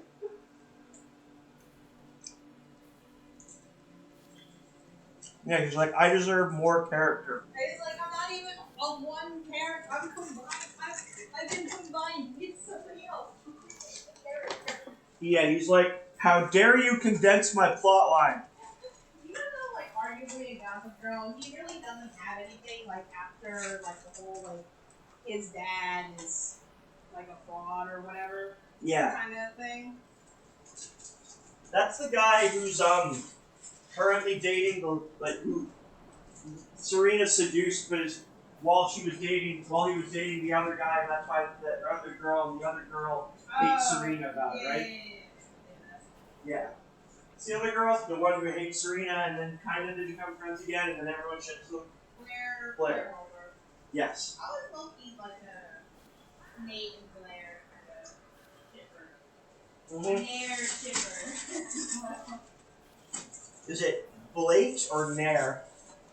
I see Nair most of the time. It's funny because it's also the name of that hair removal. Ah, yes. I mean, that'd be funnier if one of them actually was bald. Yeah, I was never really into like Chuck and Blair. I was always like, this dude fucking sucks. Like, Chuck's the womanizer guy, right? Yeah. Even after they like kind of are like forget like him like because they're like, oh, he's a lot more popular than we thought he would be. Now we have to like fix it. Yeah. Even after that, I'm like, oh, but he still says some like really deplorable things. I'm like, oh, he's still so terrible. I can find him attractive. This is gonna say, I remember a funny Reddit post I saw where someone was like, I never really noticed it until I rewatched it, but like Chuck's head is ginormous, and like ever since then, every time I watch Gossip Girl, I can't help but like look at his head size in comparison to everyone else's head size. I'm like, man, that's actually a very large head. So it was like normal head. Like it's not wrong. Like the comparison looks wrong. Like it looks like his head looks like in some scenes with like Blair. It looks massive. So he just kind of looks like he has a bobblehead? Well, yeah. There's like a moment where it's like after his like dad like quote unquote dies. Yeah. Because in the later seasons he's not dead anymore. Yeah. She's like cradling his head in her hands and out of comfort, and I'm like, damn, she looks like she's wielding like a bowling ball or something. So it's gigantic. It's insane. I've never been able to see Gossip Girl the same since. That's funny.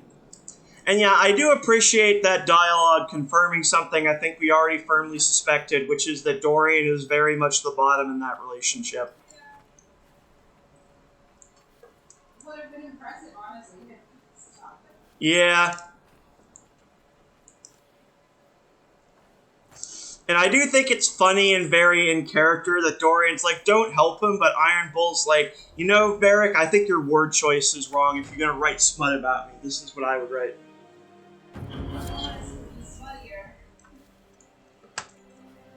Exactly. There's a we might or might not see it, but there is a dialogue I remember coming across once where Varric is admitting to Vivienne that he wrote a book and she's in it as the villain, and he's worried she's going to be offended, but she's like, really? That's awesome.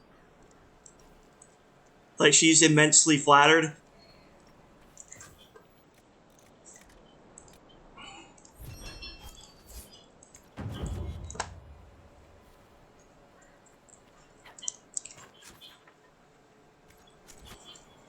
Vivienne is definitely one character who's always in her villain era. I've news, sir. What is it?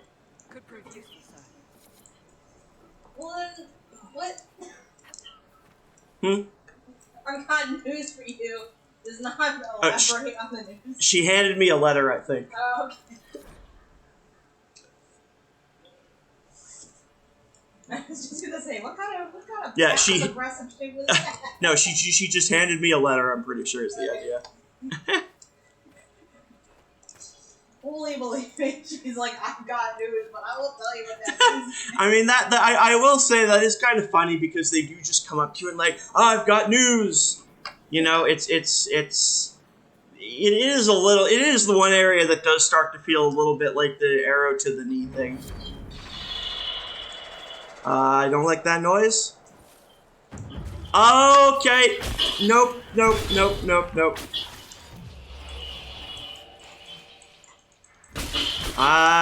That's a nope.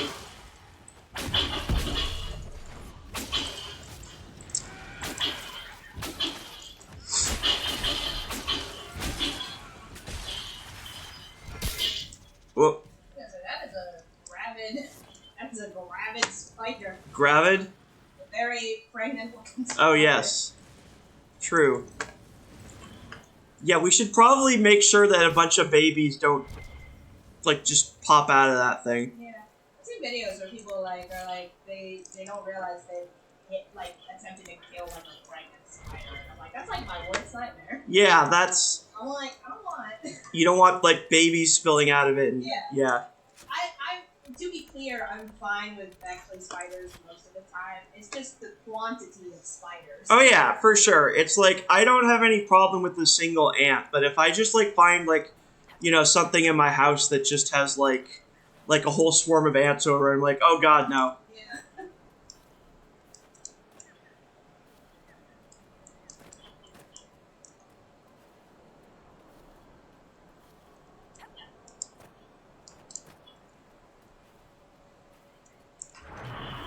Quarry.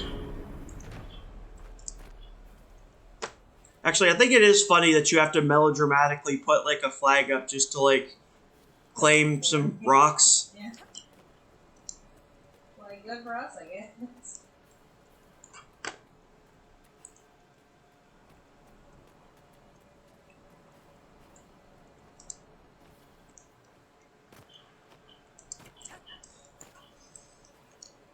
Actually, all of this does remind me that I can't remember if I've mentioned this before, but like one of my big pet peeves in Coral Island, which is kind of a Stardew Valley Hunter Moon-esque like thing I've played recently, is that during it's got an environmentalist theme, and they have you do like a kind of a spring cleanup thing, you know, where you're like you know, picking up litter and stuff, but they have you clean up dead logs.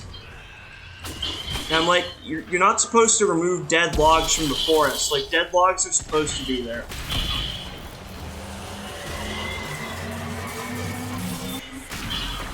Like, Forest cleanup stuff. Like, remove the thing you're supposed to. yeah. Remove all the others. Yeah, you don't, yeah, like, I actually remember I went to, like, when I was at, what's it called? When I was at Deep Creek Lake visiting the state park, like, they were like, oh yeah, like, we have these ancient old growth trees, and, you know, we try to keep them, you know, preserve them, but when one of them does fall, you know, we make very much make a point of just letting the log remain there because it's an important habitat for other plants and animals. I haven't in a while.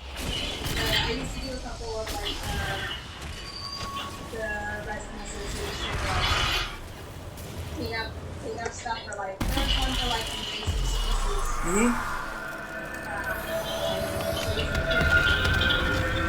We're very like just here to do like the invasive part. Like you don't have to clean anything else up. Yeah. Honestly, we should do something like that together one day. That'd be, I think, cool. Yeah, I've done that, and then I've also done the stream monitoring sometimes that they do. Oh, okay. Where you like catch a bunch of like stuff and you're like, oh, what's in the stream? That's cool. It's been a while since I've done either of those stuff. Yeah, I did. I've done something like that a long time ago, but yeah, not in a while. I'd honestly love to get back to that again. We should like, because I think Herndon might have a couple things like that too. So yeah, either Reston or Herndon. We should like look into doing that together sometime. That'd be fun. And yeah, and the other thing is like, it's like I guess maybe some people are like, oh, we should clean them up because you know it looks less pretty with all these like big like dead trees around. And I'm like, I don't know. I think like an old log that's like covered in moss and lichen is honestly like really like that's really it's like a vibe, you know? It's like I happen to think that's very aesthetically pleasing.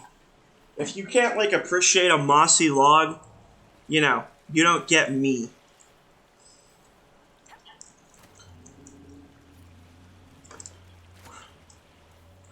I wonder if this stream needs to be checked. It'd be another fun thing, like a fantasy game where you're basically doing like environmental preservation work. Oh, that was the whole thing. Owl, you doing? Yes, because see this. Bull is a man after my own heart.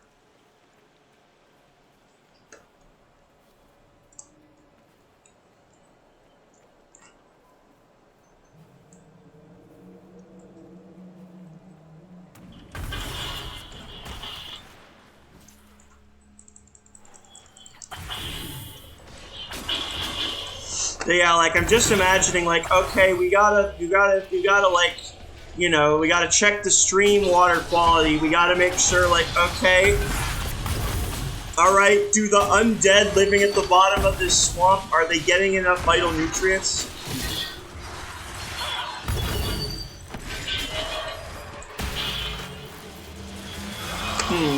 Actually, that's an idea. I wonder if the Black Hand, you know, Varuna's Order, I wonder if they ever do environmental stuff, because it feels like it'd be kind of like in their wheelhouse, you know?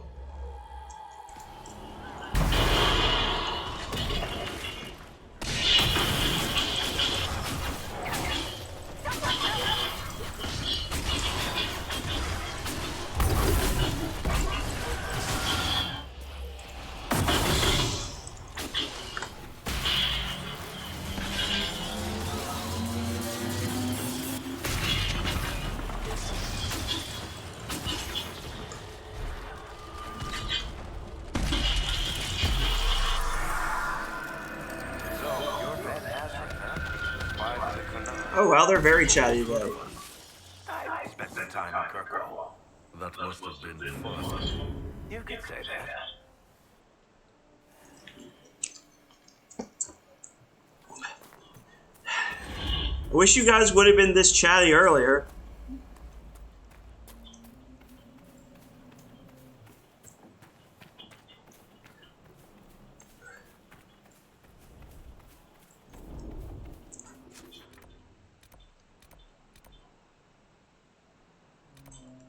Where's the... Oh, yes, okay.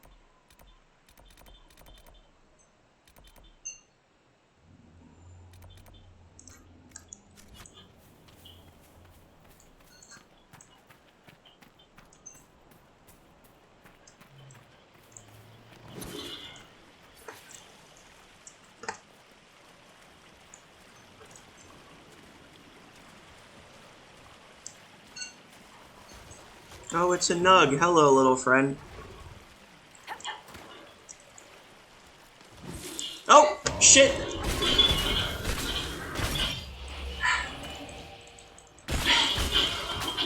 That came out of nowhere, right? Chris has a story about this too. In fact, I'm pretty sure it was in this exact area. Like, he turned around, and there was a great bear right behind him.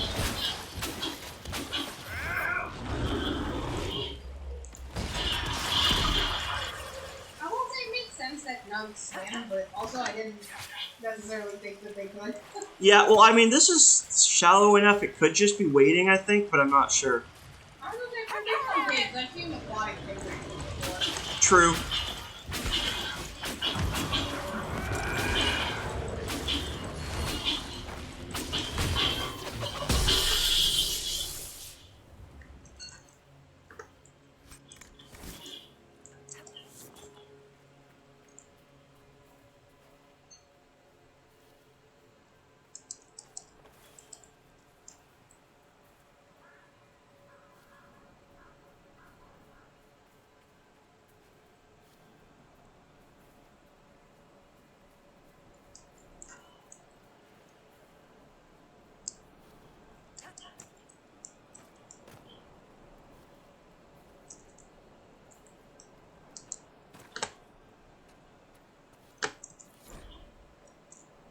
The Diary of Twala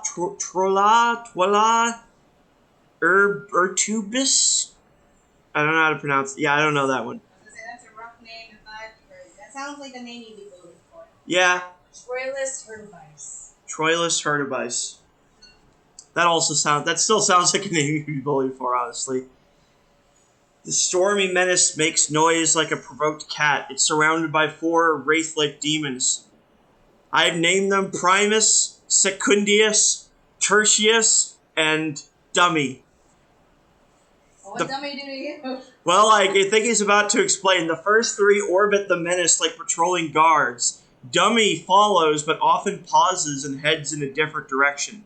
Very occasionally, he twirls around like a lost man trying to find his bearings. Must be careful. A passing deer drew the attention of Dummy.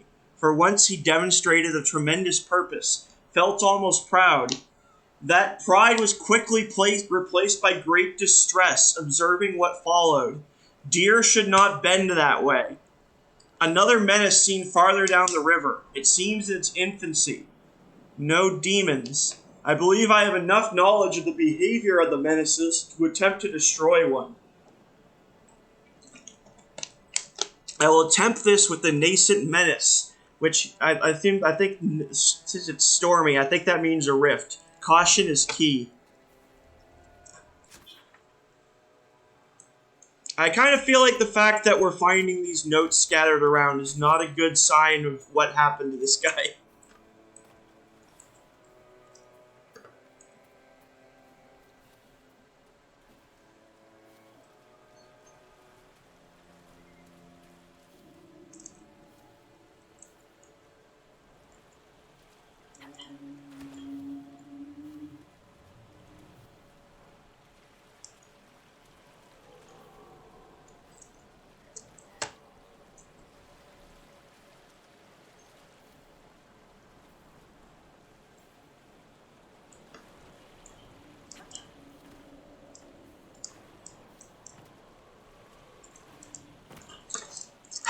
Oh yeah, I will say, another thing that will be fun if I do get back to Fallout 3 at some point is that as you go further into the wasteland areas of the game, you will meet some of the bigger, scarier monsters that will absolutely wreck your shit, like Death Claws and Yaoguai, which are huge mutant bears. And I don't really know how to describe Death Claws, except they're very bad.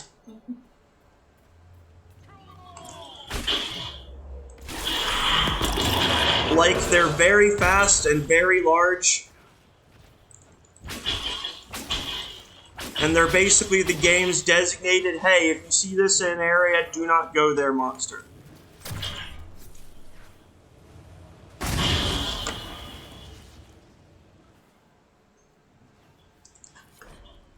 Letter to smugglers' wagon masters. Among the papers taken from the Red Lyrium smugglers in the Dales is a note from the ringleader.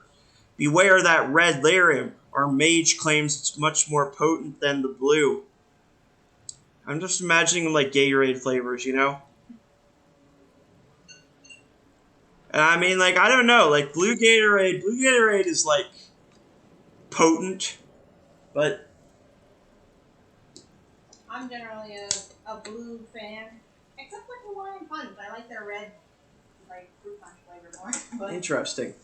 I only like the ones from the ice line, but not the Glacier Charity, but like Glacier Freeze, Riptide Rush, Cascade Crush.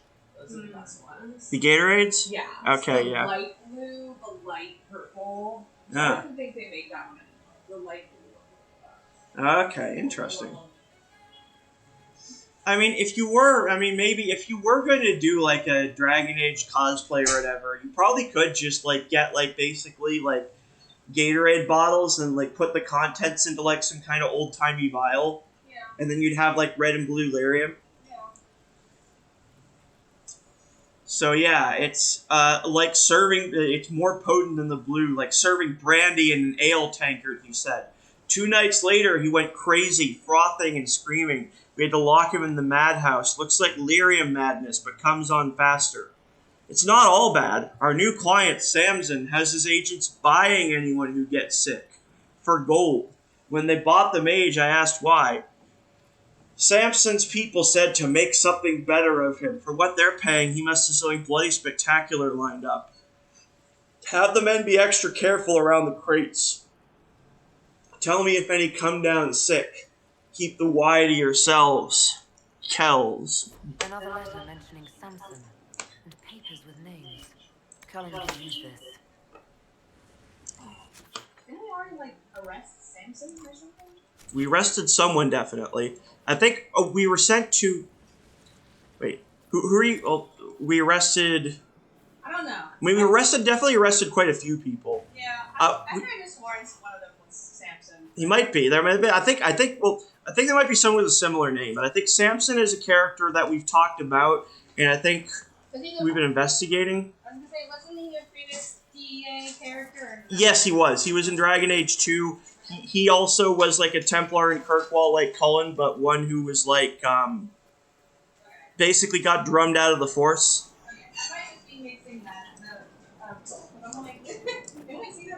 I might just be thinking. I mean, he might have. I think Colin might have said something about him getting arrested then, maybe? Yeah. I'm not sure.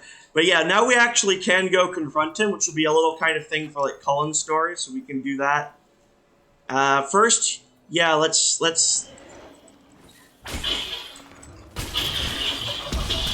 smash this last red Lyrian deposit here, and then we can head back.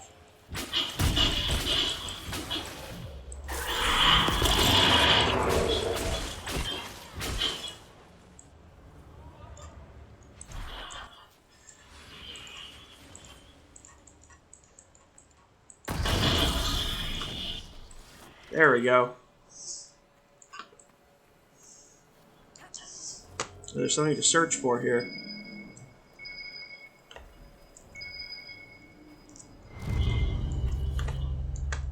Bottles of Thetis, chastened sack mead, a brutishly strong honey liqueur, reminiscent of warm summer days, apple blossoms on the wind, with an unexpected aftertaste of father going off to war, never to return. Bitter, to say the least. What does father going off to war taste like?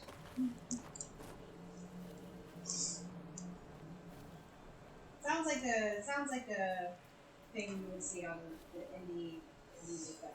Yeah, I was gonna say this seems like a really pretentious makeup description. Yeah. Okay. Tell me what smells like my dad going to war. What you worked at a makeup counter, Jordan? What to you would smell like your father going to war?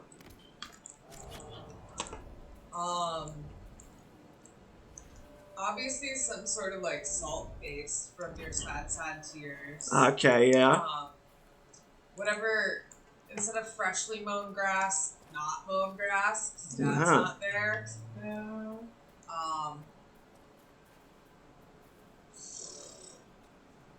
I don't know beyond that. Maybe something from like a men's cologne. Yeah, like kind of like a woodsy, musky scent mixed with like salt.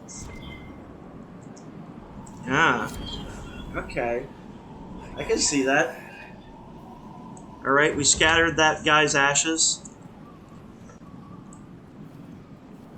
I mean, this does look like a pretty good ash scattering spot. It's depending on where the wind is blowing, because I kind of be concerned about it just blowing the ashes back into our face. Throw the urn over. True. You don't need it. Oh! There you go, dummy. That's what happens. That's why we need guardrails. Okay. Also, yes, I On am... cliffs? That's an unreasonable expectation. I mean, yes, and also I'm an idiot. It's true. I mean, look over this precarious cliff and see the best spot. Dear Lord, what happened? Why do I keep dying? Someone's shooting at you. Oh, yes, someone... Where am I getting shot at? Maybe this guy over here? I see that guy in the distance, but I don't think he's seen me, so I don't think it's him. But... Someone's killing you. This game making good use of, or like appropriate use of an archer for once, Yeah, rather than having them shoot way too close for you to, yeah, for it to the point. yeah.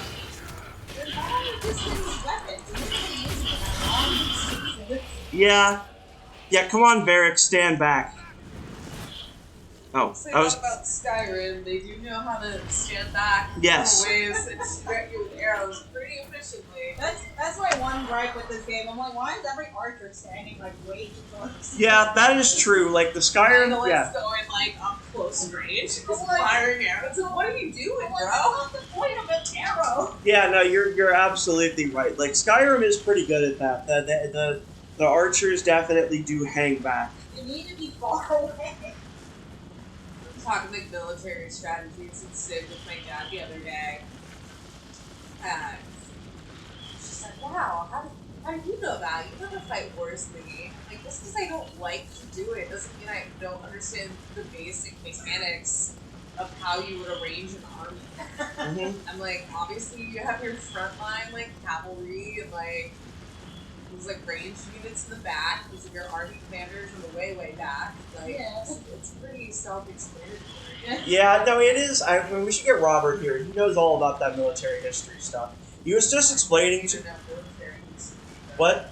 I don't think you need to know military. That's true. But I'm not saying he... Yeah, but like, he probably would be able to expand further on some of the details of that. Because he was just explaining to me about how, like, the Battle of Winterfell in Game of Thrones is stupid because they just send their cavalry out to go fight the zombies at the beginning instead of actually keeping them at the castle where they're needed. And he's like, you never send your cavalry out front. You keep them in reserve because they're your most useful troops. The battle was the last season. Yeah, everything in that season is bad. Yes. It's like, cool, so we got all of the Dothraki here and we killed them off in like 5 minutes. Yeah. For what, man? Yeah. There's so many super cool fan theories that I read about all that was like so hyped for it, and I watched it and they didn't do super cool fan theories. It's like, oh man. Yeah, my favorite kind of fan theory thing I heard was that they should have had Jaime kill the Night King because he's the Kingslayer. Get it? To be kind of like bringing his character arc full circle. I think that would have been cool. Keeper Gish, blood spattered notes. That's ominous. So the blood has ruined the writing. How many times have I sought information on the Dalish only to find it is once again a tale told by Keeper Gisharel of the Ralafarin clan. We can't have one keeper from years ago be our sole source of knowledge on the Dalish. There must be other voices in the Dalish clans, other perspectives that the elves cannot all be as hostile as most would. Dark Spear of Spirits of the Reading conclude that it is our prejudice speaking when we repeat these damaging untruths. When I return, the university will finally acknowledge my contribution to Theodosian history. Step aside. Remarkably difficult to locate. I'm walking in circles, but take heart, Erwin. This is all for a good cause. There must be someone in this forest who can point me to the Dalish. I'll ask the next person I come. We found this next to these Red Templars, so I think we know what happened to this guy. He's like, I'll ask the next person. Can you just imagine this guy walking up to some obviously sinister-looking dudes with crystals growing out of their backs, and like human cages that are clearly like built for human size, and going like, "Excuse me, can you point me to if there are any Dalish in these woods?" I'm like, I kind of feel like you deserve to get stabbed at that point.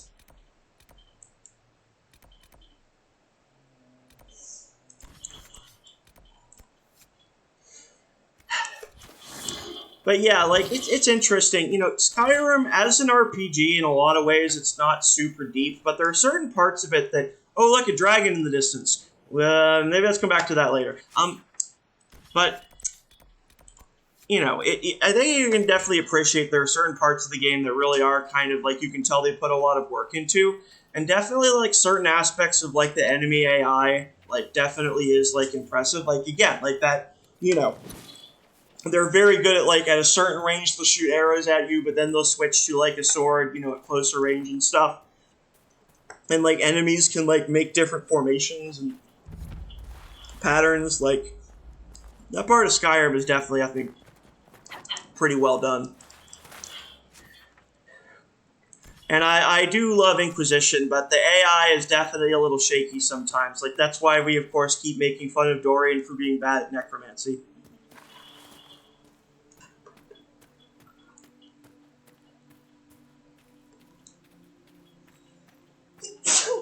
Bless ya.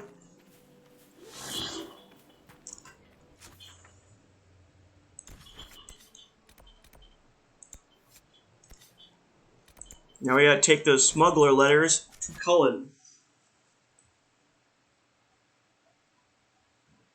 And later I'm just imagining Cullen looking at all of them. Like, boy, it sure is good that all these smugglers keep extremely intricate journals. Yeah, I was gonna say. Leaving journals all over the place. And like it's not even Our like secret plan is Jesus. Yeah. It's very, See diagram on page 6. it's very Shauna from Yellow Jackets, just writing out everything. Yeah, let me write all my crimes down in my journal.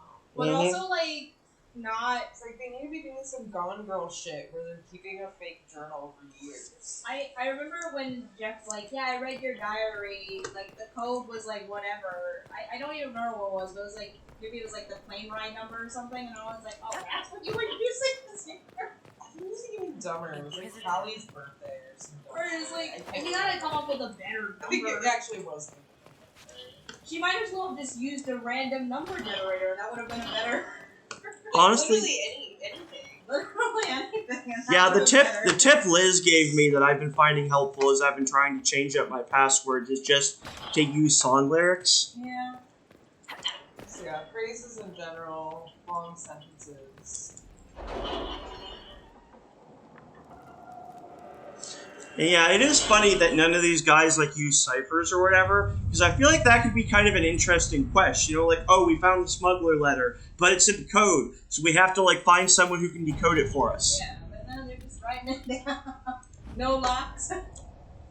Yeah, I guess not. Oh, we had one of Leliana's spies bait Lord Basile into starting his rant at a recent ball. Just as he was reaching the climax of his argument, Lady Duquette entered in full Inquisition regalia with an entourage of our soldiers. Man, I want an entourage. Just because it's cool to say entourage, you know? I have an entourage. And exposed her father's lives. She then challenged him to a duel for the Inquisition's honor. The Lord would not meet her blade and was shunned for the rest of the event, while Lady Duquette became the star of the evening. I don't think we need to worry about Lord Basile in the future. Huh. I mean, that's a way to solve a diplomacy problem, for sure.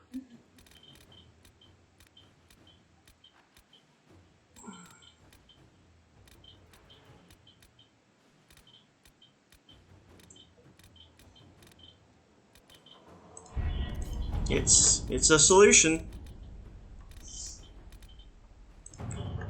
We have a port to restore. The Red Templar port we cleared that led to us finding that dragon we killed on an island.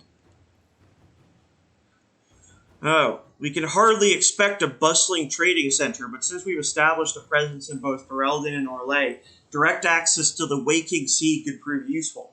Of course, the Blades of Isarion will refuse to help unless word comes from the Herald of Andraste. And Colin's like, we can send some of our workers. Josephine's like, we can get assistance from nearby cities. Either's fine. Josie's the only one available. She can handle this.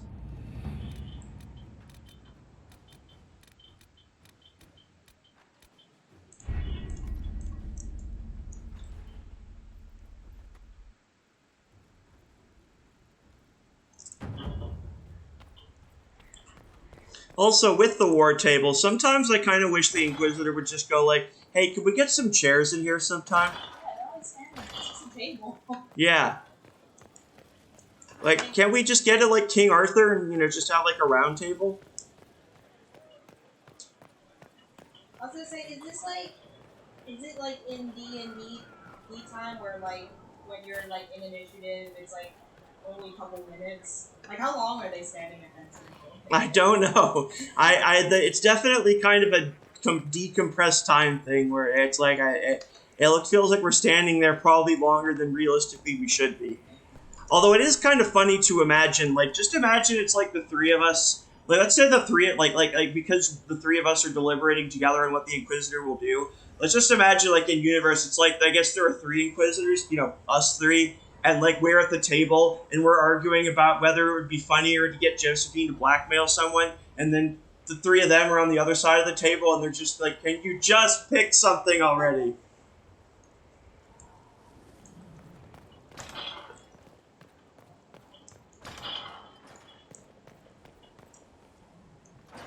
Why do they keep standing there? It's not...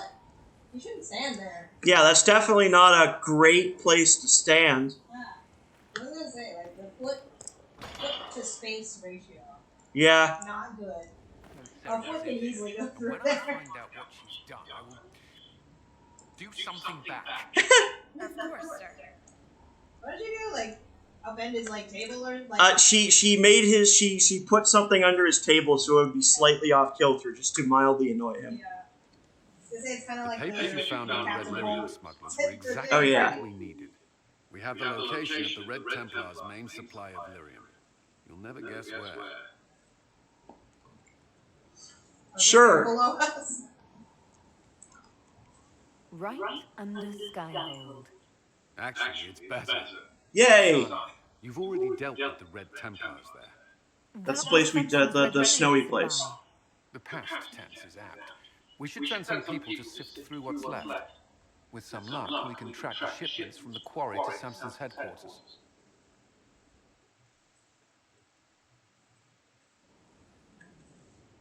All right.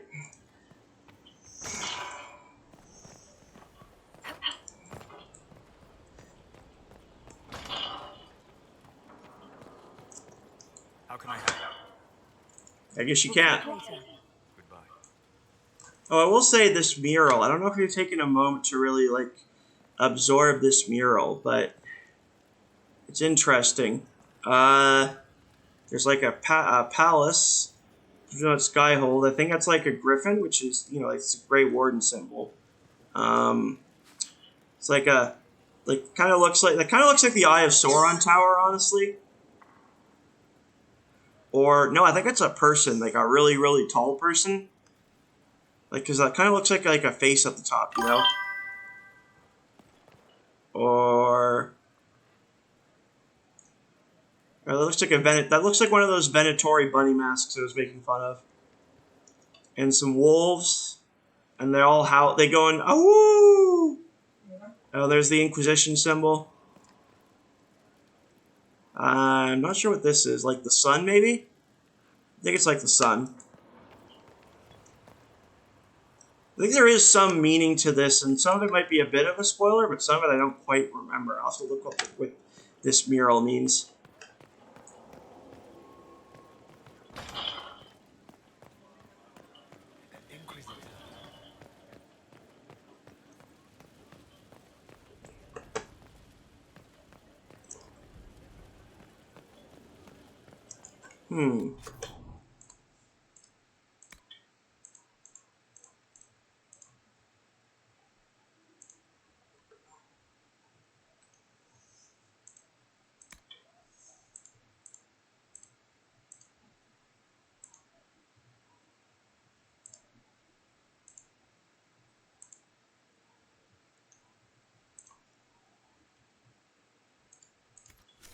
We can go back to the place that, oh, is it a quest marker on the map? What's over? Is there something over? Yeah, I guess there is. Huh.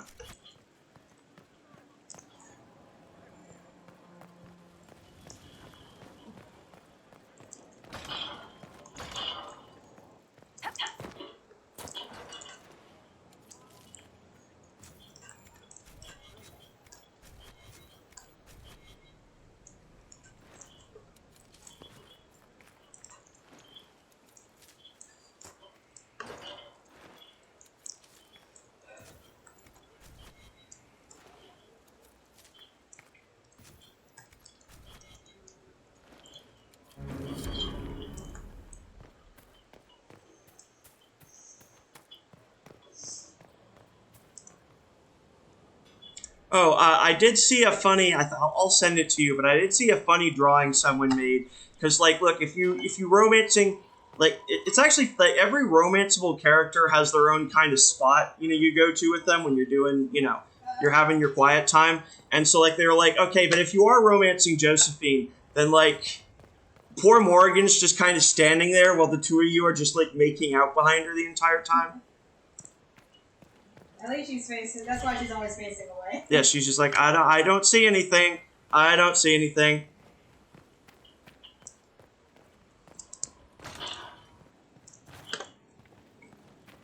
Okay, that's interesting. I just assumed that like gazebo was like Just making out. the making out gazebo. Yeah, no, it's like, from what I remember, Iron Bull, you actually have like a spot like right behind the bar with Iron Bull, and it's like it's kind of hidden, and like after you're finished making out with them, he like slaps you on the ass and stuff. Like there's like they all have like their own kind of custom little things.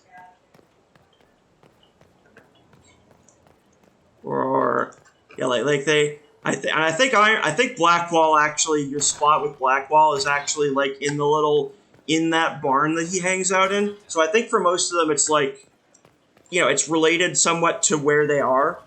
Because, you know, like Josephine, she's right here, right? So you just have to, it's a pretty short walk over there.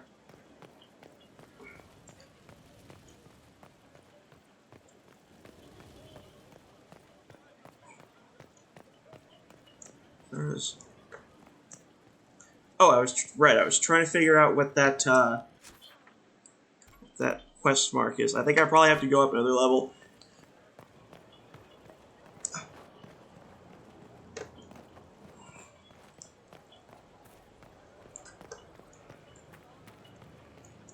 I mean, as far as like makeout spots go, I feel like a gazebo probably is one of the better ones. You know, It's not very private.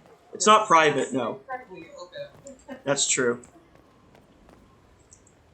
I remember, like, in high school, there was this one couple, and they would, like, make out all the time, like, we were in choir together for context, but they would, like, make out, like, right in front of the, like, just a little off the side, but still, like, right in front of, like, the entryway. We're like, that's not a private thing. There's a more private place than this. Yeah. Because they didn't want to be private. Okay, what is this? Oh, because we did that upgrade thing. We can make a mage tower or a Templar tower. Well, we sided with the mages, so I feel like this is kind of a... This feels like a... not very... Yeah. Kind of feel like they probably don't really even need to ask you that. They could just go by the choice you already made. Yeah, I was gonna say, what's the point of... like, if you're, like, one and then you choose the other, what's the point of... Yeah, just mixing it up. mixing it up? Yeah, I feel like you're handing this to the stonemason. It's like, hey, we're gonna build the Templar tower, even though we're on the mage side, and he just looks at this and he just looks at the building request and he's like, why? Never let him know your next move. He's just like, yeah. I feel like at that point he would conclude that you're officially just fucking with them. Okay, and then that. I'm going back because I just noticed that the exclamation mark turned into like that. What's the word? Diamond shape. That means it's midway through request. So there's something else there now, I guess. What's up? What's going on? What? Like. Oh, okay. No, that's a different thing.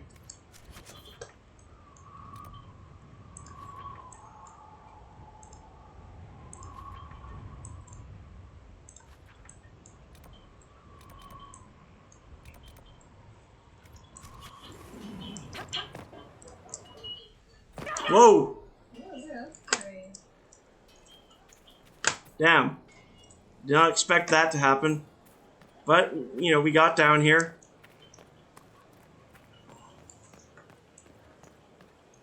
Oh, crap. Why you need, Rails. railings. True. Yeah, this world definitely has, like, an allergy to railings. They also don't like ramps. They don't like ramps, it's true. Yeah, definitely, like, absolutely none of this is disability accessible. What is it? Every set of stairs could be ramped. True.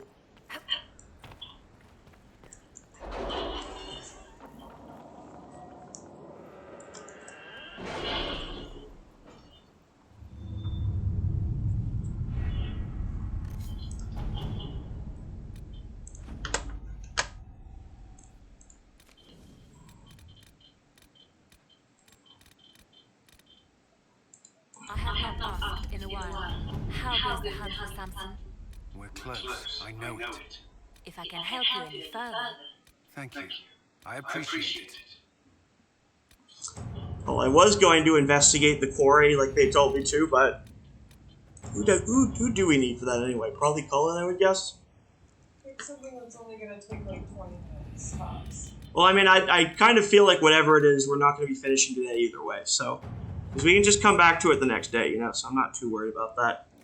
Technically, you don't do that, so it's not what it says. Oh, yeah, that's fair. I mean, if it's something really long, like if it's say, oh, it's 4 hours, I'm like, yeah, we're gonna just leave that to. But yeah, you're right. I guess I don't usually do that. Thank you for pointing that out. Yeah.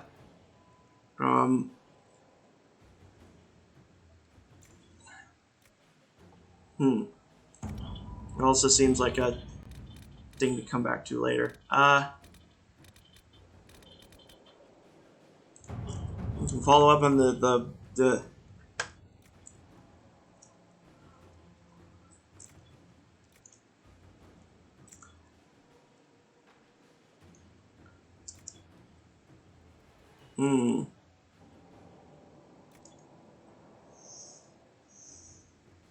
I mean, that sounds like the best way to do it, is try and find an alternate entrance so the Venatori can't control the Wardens. Solid enough plan. Yeah, so probably... Yeah, I'll just have Jesse make money. Just money is good. Money makes the world go round. The world go round. The world go round.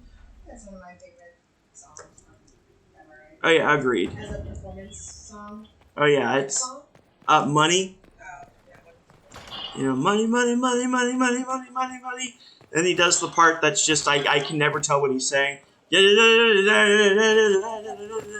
think the only 3 songs I can name from that show are the 3 best ones, so. Yeah. I was gonna say, which ones are the 3 best ones? Money, Welcome and maybe This Time. Oh, okay. Yeah. I think the other one that it seems pretty well known to me is Life is a Cabaret. Yeah, I was gonna say, I think My Hair is also one that I've also liked as a performance number. Mm-hmm. True, that one is very good. Corbin Bleu doesn't. Oh yeah, you cover. should. Yeah, I think you or Liz introduced me to that. Yeah. Liz put me on. Oh right, yeah. So it was Liz. Yes. United Cabaret episodes are so good. Yeah, did you watch that show? I need to. I have not. My mom's a big fan too. Towards the end, they put on like a local community production of Cabaret. Oh, that's fun. And Stevie has her nice moment of singing Maybe This Time. It's Aw. very emotional. And it's interesting thinking that Maybe This Time wasn't part of the original show, because to me, like, that song really makes the show. They were like, Liza Minnelli's gotta made a thing. It's Liza. I've gotta let her do something. Yeah. And then they're like, now it's just gotta be in the show. Yeah. It captures the spirit. I'll admit I have a soft spot for the Pineapple song. Yeah, it's a good song. I will say Glee actually does a fantastic version of Maybe This Time. Oh, okay. Who sings it? It's actually they create a duet out of it, and it's with Leah Michele and Kristen Chenoweth, who. Okay, I thought it was. I was like, I feel like I can imagine Kristen Chenoweth singing it. Yeah. I was like, she was definitely on an Yeah, episode. when she was like April Rhodes. Yeah. They do that. Yeah, because How Can I Get You a World? Like her and Shu. Yeah, it's like I think her first appearance, and then she's like trying to convince all. Of Oh yeah, I think we saw that episode. Yeah. Yeah, and I was like, it's actually a very good. Liz and I and my dad, we went to Wolf Trap together, and we saw Kristen Chenoweth and Alan Cumming like a year or 2 ago. It was a lot of fun.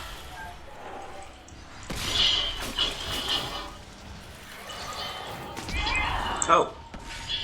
I think the company ever made any other songs. They might not. I think it might have just been Maybe This Time. But I guess the songs might be too specific for them. But then again, you can say that about any music song. True. But also, like, some of them are definitely kind of, even for Glee, maybe a little risque. Well, AI, let's assume they sang all that jazz. You know that famous song From Cabaret. Famous, you know, that's my second favorite. That's my, yeah. In that same episode, Rachel sings Cabaret as her audition song. That's the Maybe This Time. Honestly, I would have preferred them doing more Cabaret instead of West Side Story. Yeah. That story's played out. That was also like, here's the thing, is like, the watching them like try and cast like West Side Story like in show. Yeah, all the white kids. Yeah, I was gonna say like there are like no Latino students in that show, right? There's one. There's Santana. Okay, right. And then there's 2 Asian kids. Yeah, they And then one background black kid. I can't remember their name, but I might as well have not been there. Well, it's funny because here's the thing. I love Mike Chang and Lee, and it's so weird that they were like. He does an actually fantastic cover of Cool. But I'm like, wait, why is he a jet? Because he's Asian. So when they do the show episode where it's like the kids actually performing the show in like real time in the plot, it shows the Jets and the Sharks. So they do America, the cover of it, and so it pans over to the Jets, and it's like a couple white kids in the back and like Mike Chang, the Asian dude, in the front, and I'm like, I'm pretty sure that's not how the Jets are typically represented. It's all wrong. The size of the Puerto Ricans all wrong. Freshman year, I think it was, for drama class, we did like a unit where were we actually singing or were we lip singing? I can't remember. I think we were actually singing. That had to do America like as a class. Yeah. And so half of us are saying shit. It was just like, ugh. I like So, my line was Cadillac Zoom in America. Okay. As far as lines go, mine was more innocuous, but Yeah. it's still just a bunch of white kids doing America. It's like, this is so weird. Yeah. The West Side Story Glee is my like off point. I'm like, I hate this plot line. I think the only song that I personally feel that they get away with is A Boy Like That. And it's mostly because they have the Latina, the Santana cover. Yeah, that one. That part. But other than that, I'm not really sold on any of the songs that they do for that.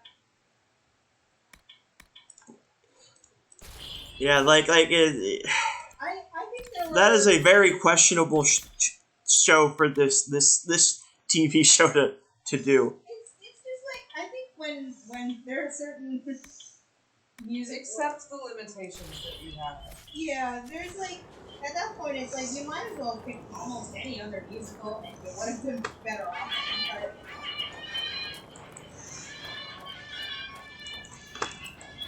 I don't know what would be a fun, apart from Cabaret, what would be a fun musical for me? he's done a couple. He's done Rocky. I forgot about that. Which was also kind of That a was a shit show. shit show for different reasons. Like getting Max, the guy who doesn't want to wear a Speedo, and then him wearing the Speedo down the hallway. Oh, that was so cringe. I remember I couldn't even watch that.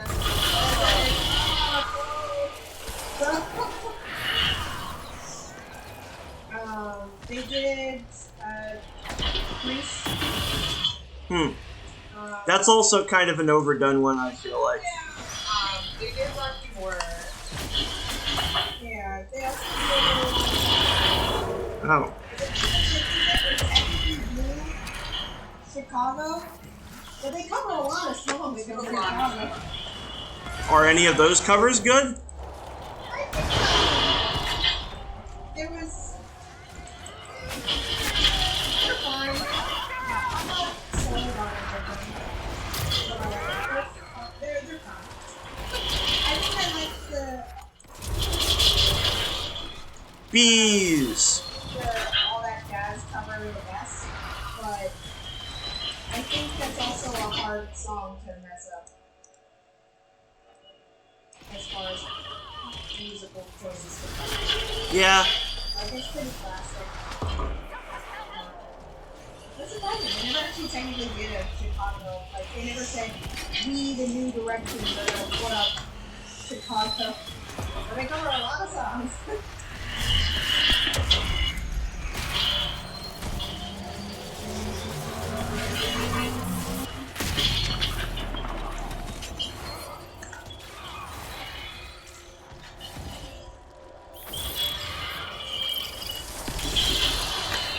that is a small spider. Like, small by the standards of this game, I mean. Like, that's like a cat-sized spider, not a cow-sized spider.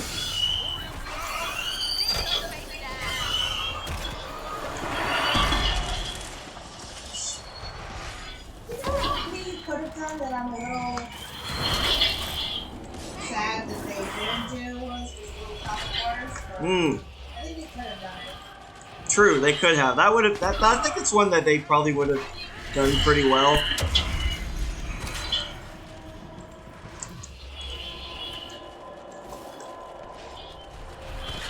It's not like I manufactured, but I feel like it's not like this where it's like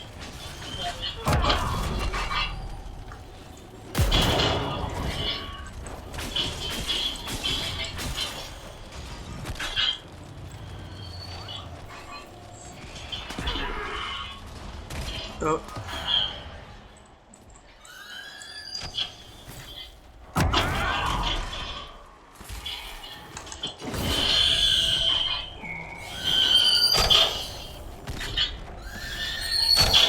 Yep. We dead. Well, we might be able to get through this before, next five minutes or so, and before I have to leave, we might not. We'll see. What were you? Oh, you were talking about Yes. Yeah, that would be a... I mean, who would be who, do you think? I don't know. I feel like maybe the Cheerios could be like the girls from you know what I'm talking about. The basically they're like the Greek chorus of the show, yeah. Yeah.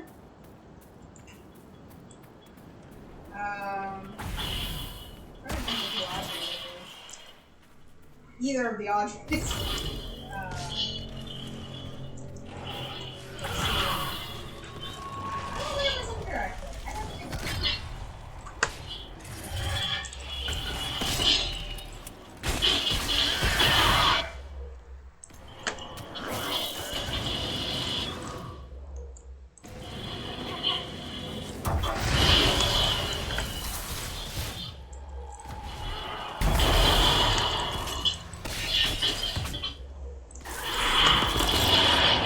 Come on.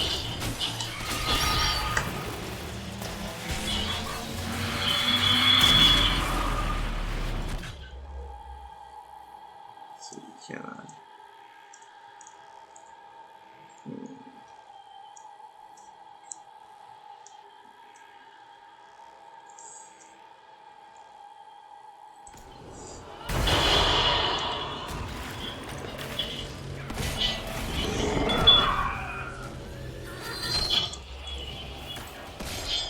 Yeah, Sarah, you might want to get out of the way, honey. Come on. Move. Nope. Nope. Move.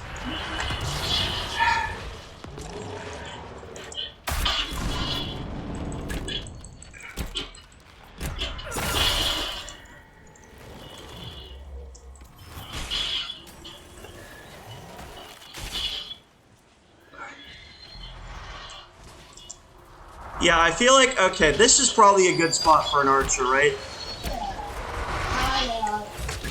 Far away. No freaking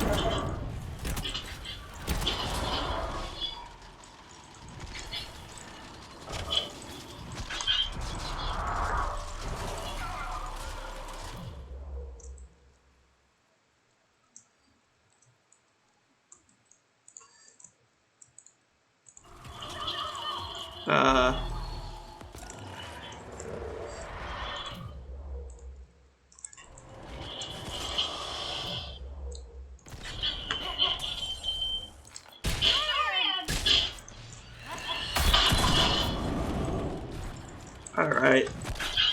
Come on, bull.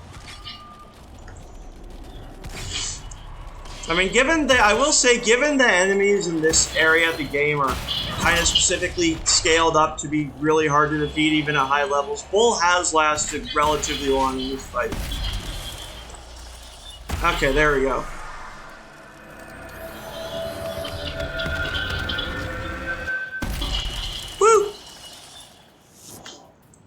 We did the thing.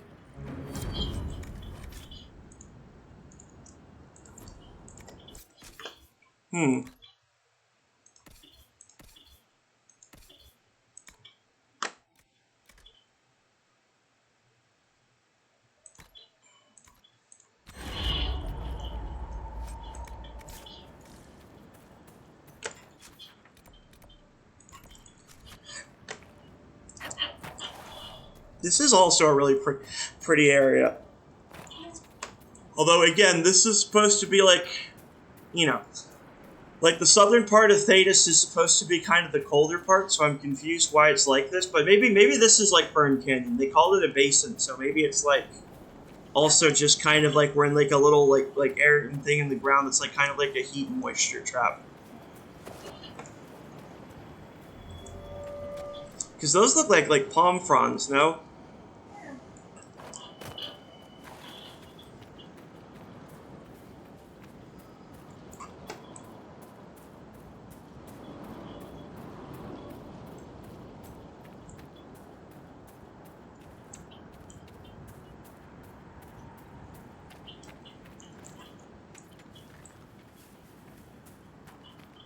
Or maybe instead of Fern Canyon, it's more like Fern Gully, and we're going to have to fight Tim Curry at some point.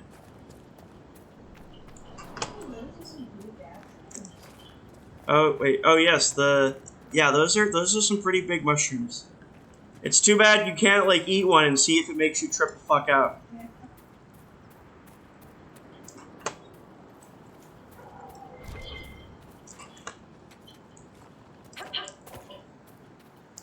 It does remind me that one day I kind of want to introduce you guys to a video game called Subnautica, which is about exploring an underwater in like an alien world and trying to reconstruct things you can use to basically build a rocket to get yourself off. And basically everything in the game is terrifying.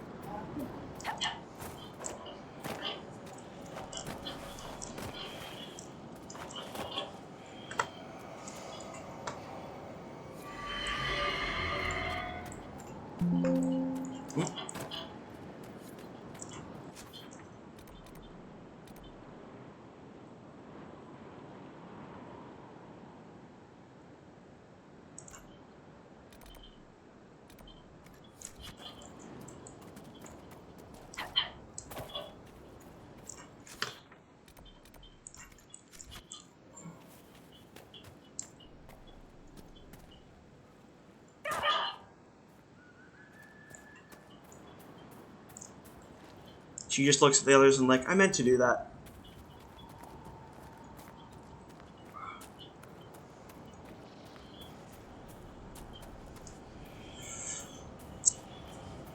So, a lot of RPGs, like Skyrim, have like a day-night cycle, right? The funny thing about this game is because it doesn't, it's kind of leads to interesting things like, okay, I guess we always visit Prospect Basin at like 7 in the morning. You know, like right after dawn.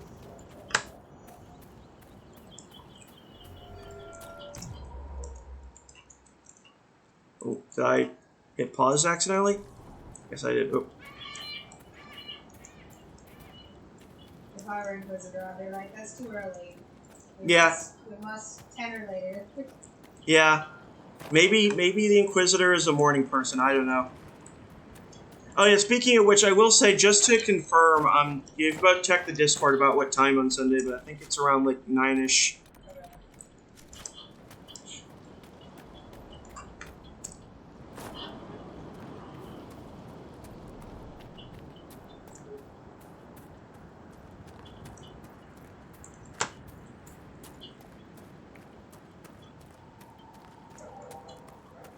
Chris going with 8:30. What'd you say? Is it 8:30? Oh, I see it. Oh, 8:30, yeah. Okay. That's definitely on the early side. I don't know why we should... I mean... That's what Chris said. And then... Yeah, I mean, yeah, maybe you should type in and say, could we do 9 if it's at all possible for Seth? 9 or even 9:30, you know. What? Let me check. Sensing... Definitely wobbly.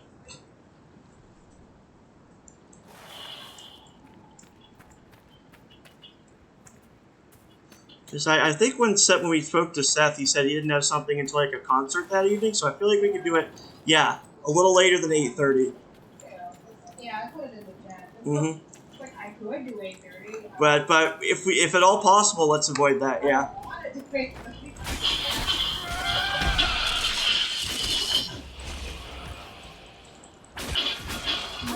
My morning days are pretty behind me. Yeah. I used to have to do this seriously.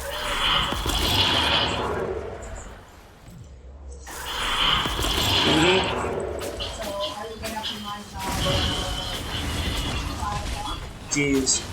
Yeah, I could never do that. I was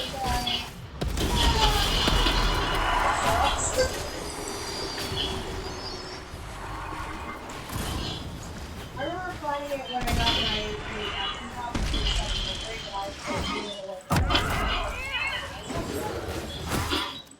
Huh, I didn't know you worked in manufacturing. Cool. Yeah, I worked in logistics. So I was part of the scheduler. So I took a look at like what we were scheduled for, like what types of orders that we were supplying for, what were coming up, and then on the top floor, I would print out the orders. What was next on the list. And then maybe with some product, where is it? Because people will be like, on a plane, on a boat, I suspect in they a came really into contact with the important Fae. station. And I'm like, great. So that's how I heard stuff like, people being like, yeah, there's a clamp strike, and everyone being like, that sounds like made up. Like, A clamp strike? yeah, I remember because we worked, so we had main branch, we had a couple of different branches. There were 2 in Pennsylvania and 1 in Ohio.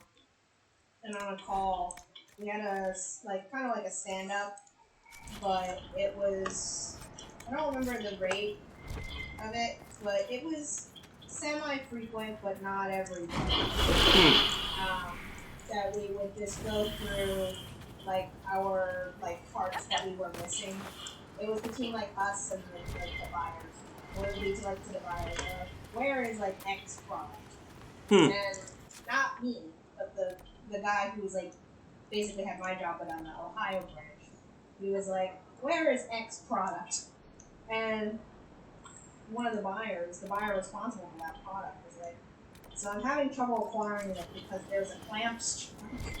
And everyone was like, clamp? What are they striking?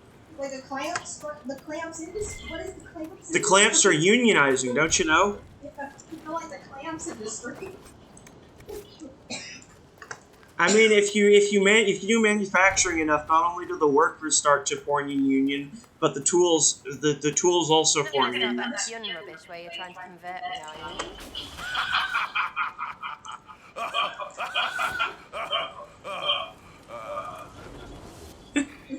What's so funny about that?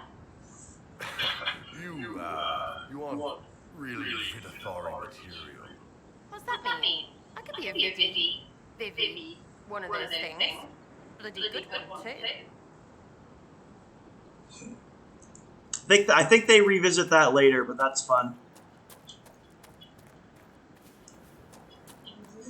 I think it's funny that she's like, so you're not going to try to convert me, and then Iron Bull just laughs for like a solid minute. Alright, I think that's a good stopping point. For next time, we got all those shards. Let's go back to the place where we need to open the shards so we can,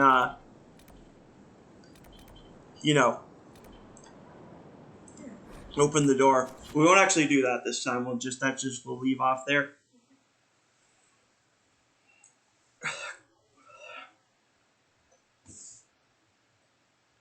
Yeah, I saw Chris's message. I mean, if we are starting around like 9:30, I feel like that'd be 2.5 hours, which is about what we normally do. Yeah. So I think I'd be fine.